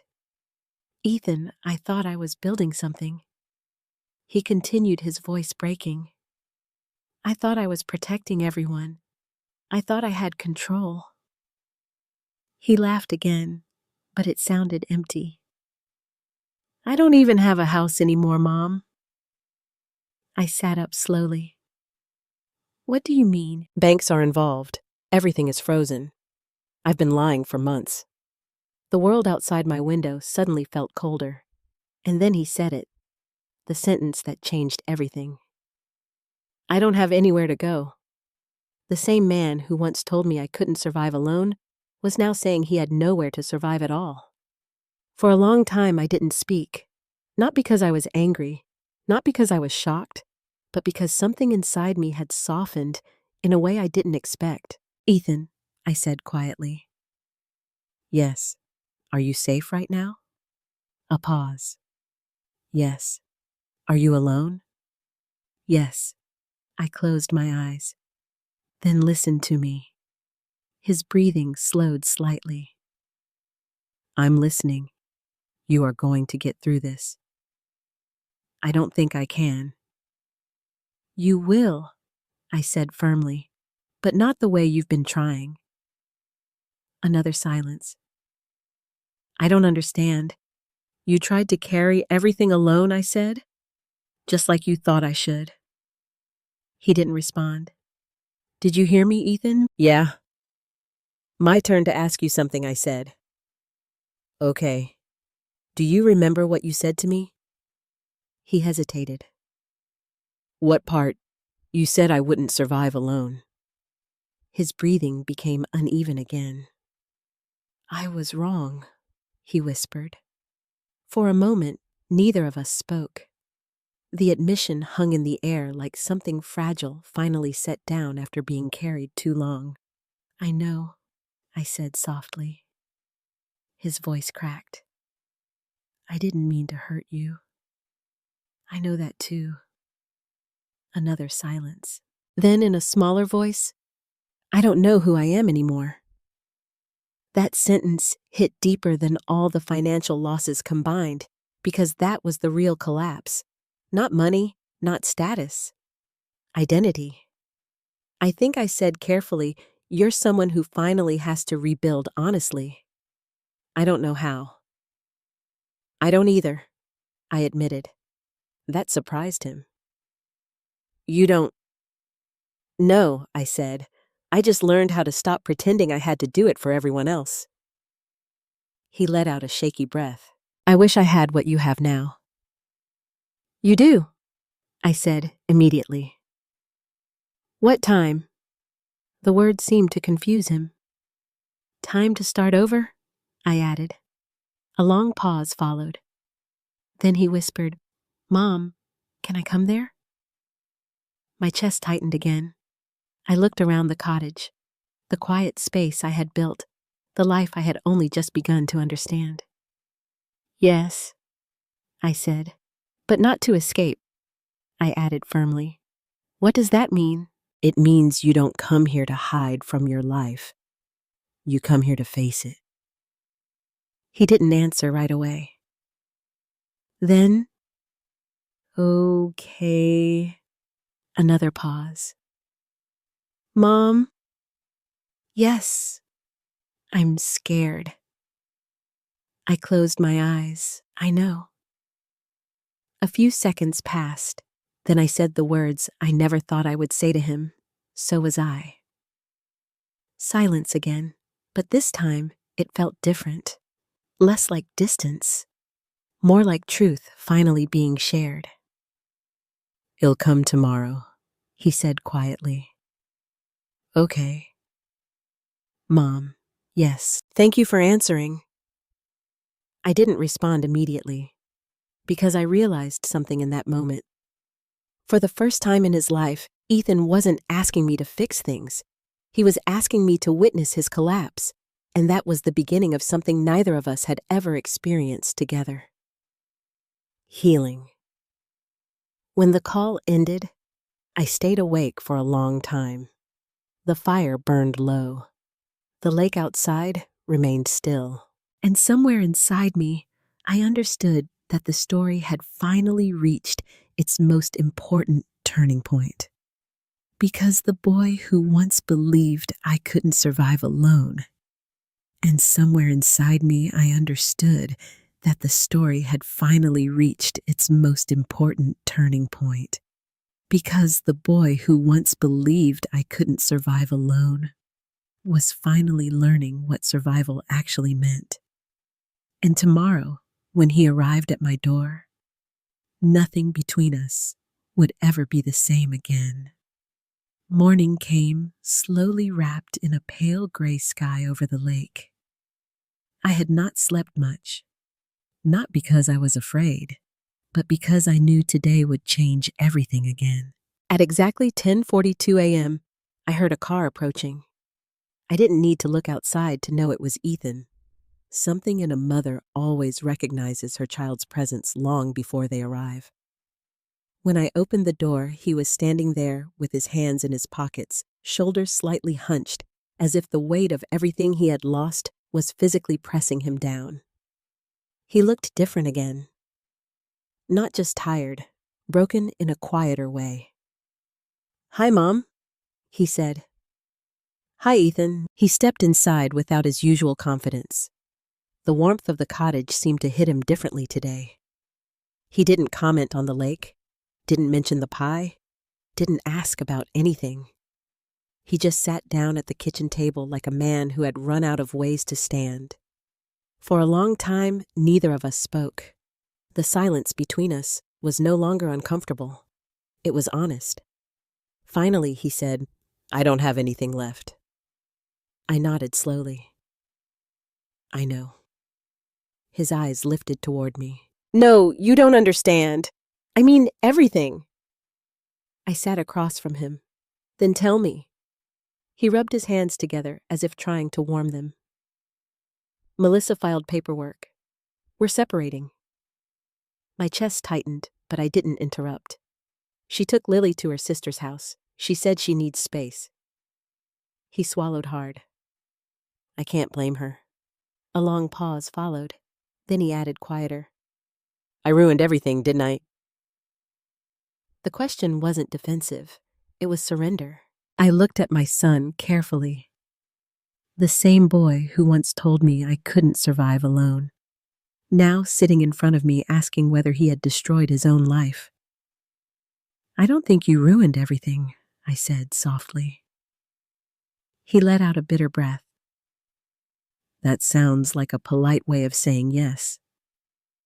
"No," I said firmly. "It's not." That made him look up. "Then what is it? It's the truth that you're standing in the middle of consequences you didn't understand before." He nodded slowly, like he wasn't sure he deserved even that kindness. "I thought I was protecting everyone. he said. I know. I thought I was the responsible one. You tried to be. He laughed once, empty sharp. I was wrong about everything, Mom. I leaned forward slightly. No, I corrected him. You were wrong about one thing. He frowned. What who needed help? That landed between us like something heavy finally set down. Ethan looked away. I don't even know who I am anymore. I had heard him say this before, but now it carried something deeper. Not confusion, loss. You're someone who lost his way, I said gently. He looked at me again. Is that fixable? I paused, then answered honestly. Yes, but not quickly, and not alone. His voice dropped. I don't deserve help. I shook my head immediately. That's not your decision to make. A silence followed. Outside, the lake moved slowly beneath the winter wind. Then Ethan said something I didn't expect. Mom, when I said you couldn't survive alone. He stopped. His voice cracked slightly. I didn't realize I was talking about myself. The truth of it hung in the air, heavy, clear, undeniable. For years he had projected his fear onto me. If I was weak, then he could feel strong. If I depended on him, then he could avoid facing his own fragility.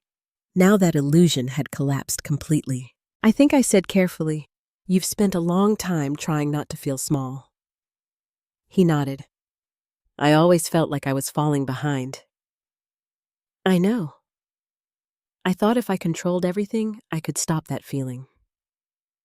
But you can't control life, I said softly. He closed his eyes. I know that now. For the first time since he arrived, I saw something new in him. Not arrogance, not denial, just exhaustion. We sat like that for a while. Then he finally asked, What happens now? I looked at him. I don't know what happens for you, I said honestly. But I know what happens here. He waited. I live my life. That surprised him. What does that mean? It means I don't stop it anymore for someone else's comfort. He nodded slowly, absorbing that. Then, quietly, Can I stay here tonight?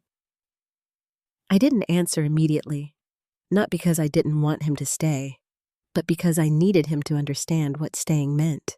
You can, I said, finally, but not as someone who is being saved. He looked up. Then, as what? As someone who is beginning to stand on his own feet again. That evening, I made dinner. Nothing special.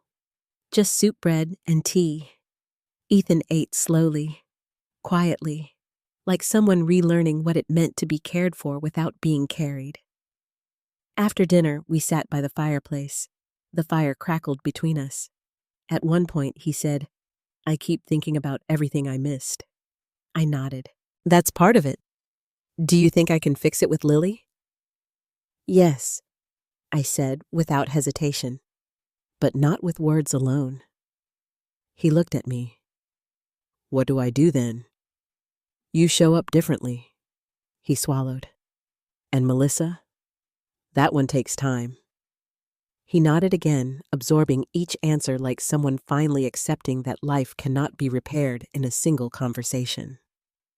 Later that night, I heard him walking around the cottage, looking out the window, standing by the lake. I didn't follow him, because for the first time, he didn't need supervision. He needed space. The next morning, he sat at the kitchen table again. This time, there was something steadier in him. I think I want to try therapy, he said. I nodded. That's a good step. He hesitated. And I want to find a place to stay in town. Good. He looked at me. I don't want to rely on you. I smiled slightly. That's the first healthy thing you've said since you got here. He let out a small, tired laugh. But it wasn't empty this time. Before leaving that day, he stood at the door for a long moment. "I don't know how to thank you," he said. "You don't need to." He frowned. "Everyone keeps saying that, because it's true." He nodded slowly. Then after a pause, "I was wrong about you." "I know. And about myself. I know that too." His voice softened. "I'm going to try again. That's all anyone can do." He stepped outside into the cold air, then turned back once more. "Mom, yes, I think I finally understand what you meant." "What did I mean?" He met my eyes. "That surviving alone isn't the same as living alone." I didn't answer immediately. Because he was right. And for the first time, he wasn't the only one learning something. I was too. As his car disappeared down the snowy road, I stood on the porch watching quietly. The lake moved gently in the distance, and for the first time since everything began falling apart, it felt like something was finally beginning to come together again. Not perfectly, not quickly, but honestly. The first thing I noticed when I woke up that morning was how quiet everything felt. Not the peaceful kind of quiet I had grown used to in Michigan.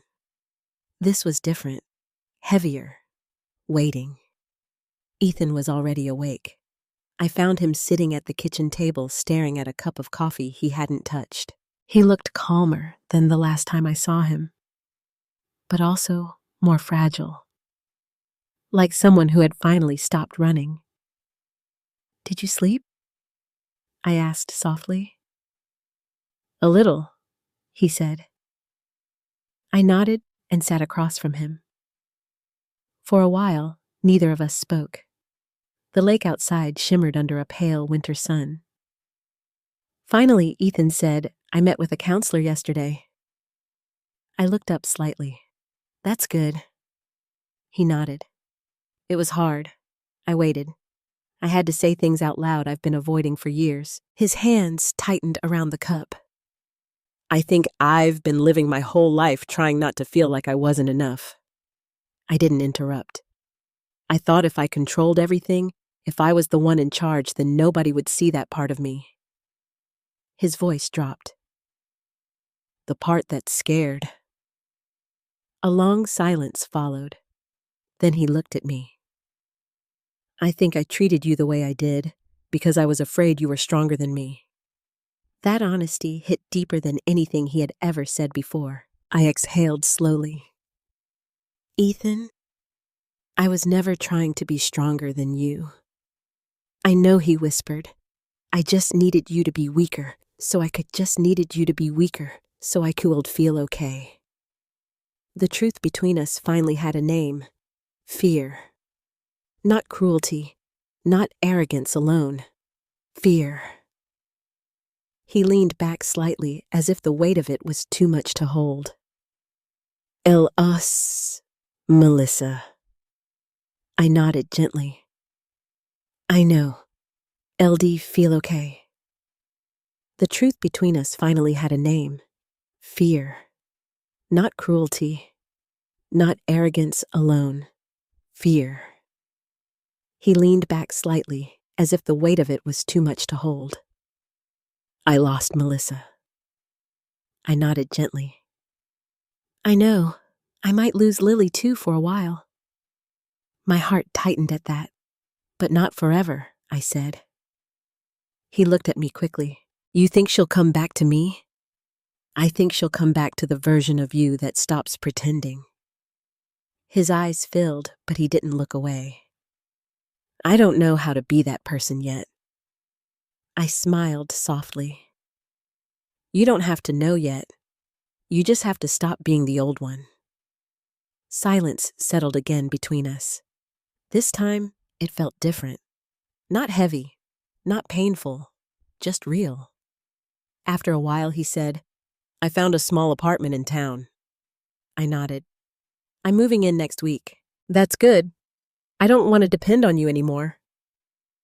I raised an eyebrow slightly. That's not what this is about. He looked confused. Then what is it about? It's about you learning to depend on yourself without shutting people out. That seemed to land somewhere deep inside him. He nodded slowly. I think I understand. We spent the rest of the morning cooking breakfast together. Something simple. Eggs, toast, coffee. At one point, he laughed quietly when he burned the toast.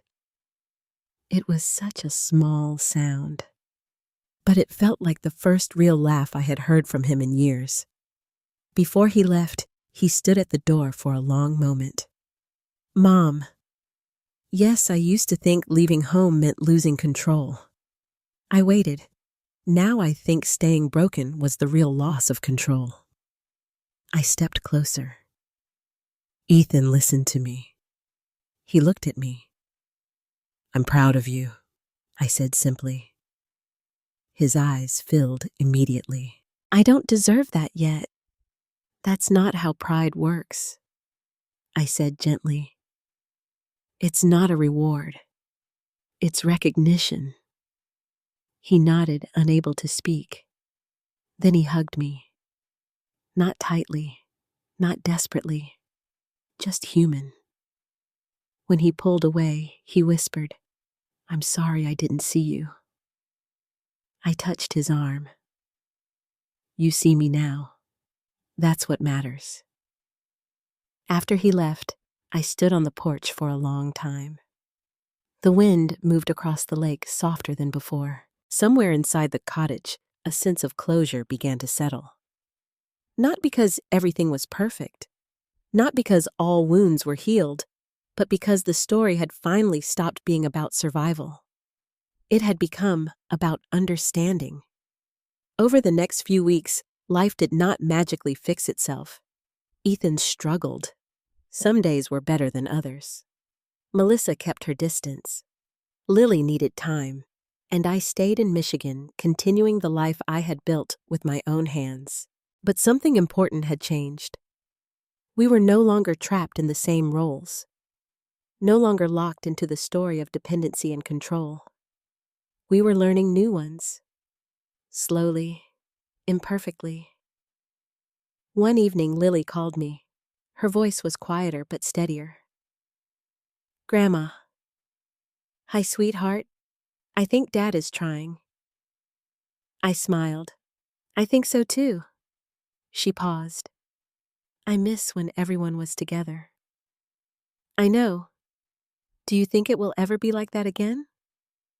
I looked out at the lake. No, I said honestly. She went quiet. Then I added, but I think it can become something better. Like what? Like something real. She thought about that. I like real better. I laughed softly. So do I. After we hung up, I sat beside the window for a long time, thinking. Not about what we lost, but about what we had finally found. Respect, boundaries, truth, and the strange quiet kind of love that survives when control is gone. Months later, Ethan visited again. This time, he didn't come looking for answers. He came with groceries. He cooked dinner. He cleaned without being asked. He listened more than he spoke. And when he left, he didn't ask me to come back. He simply said, "Thank you for not giving up on me." I watched him drive away. And for the first time since everything began, I realized something deeply simple. He had been right about one thing all along. I wouldn't survive alone. But not because I couldn't, because I was never meant to. None of us are. And that I finally understood was not weakness. It was life. Sometimes life doesn't break us all at once. It slowly reshapes us through small moments we ignore. A careless word from someone we love. a silent sacrifice that goes unnoticed, a role we accept for so long that we forget there was ever a different version of ourselves. Clara's story is not just about leaving home or rebuilding life in a quiet town by the lake. It is about rediscovering dignity after being told you are no longer needed, and learning that being needed is not the same as being valued. For years, Clara believed her worth came from what she did for others, cooking, cleaning, solving problems, holding the family together. Like many mothers, she mistook exhaustion for purpose. But the moment she stopped, everything became visible, not just the absence of her labor, but the absence of appreciation. And sometimes, that silence speaks louder than any argument. Ethan's journey reveals another painful truth. Love without self-awareness can become control. In trying to feel strong, he made the person who loved him most feel small. He didn't realize that independence is not a threat to family. It is what makes love healthier. His collapse was not just financial, it was emotional. He had to lose the illusion of control before he could learn the meaning of responsibility. But the most powerful transformation in this story is not Ethan's, it is Clara's. She did not run away. She did not abandon her family. She reclaimed herself. And in doing so, she taught everyone around her something they had forgotten, that a woman's life does not end when she is no longer serving others. It begins again when she chooses herself. In the end, healing did not come from fixing everything. It came from telling the truth, setting boundaries, and allowing people to fall and rise on their own. If this story touched you, I would love to hear your thoughts. Have you ever had to rediscover your own strength after being underestimated or taken for granted? Please share your feelings in the comments. And if you enjoy emotional storytelling like this, don't forget to like, subscribe, and join our community for more powerful family dramas and inspiring life stories.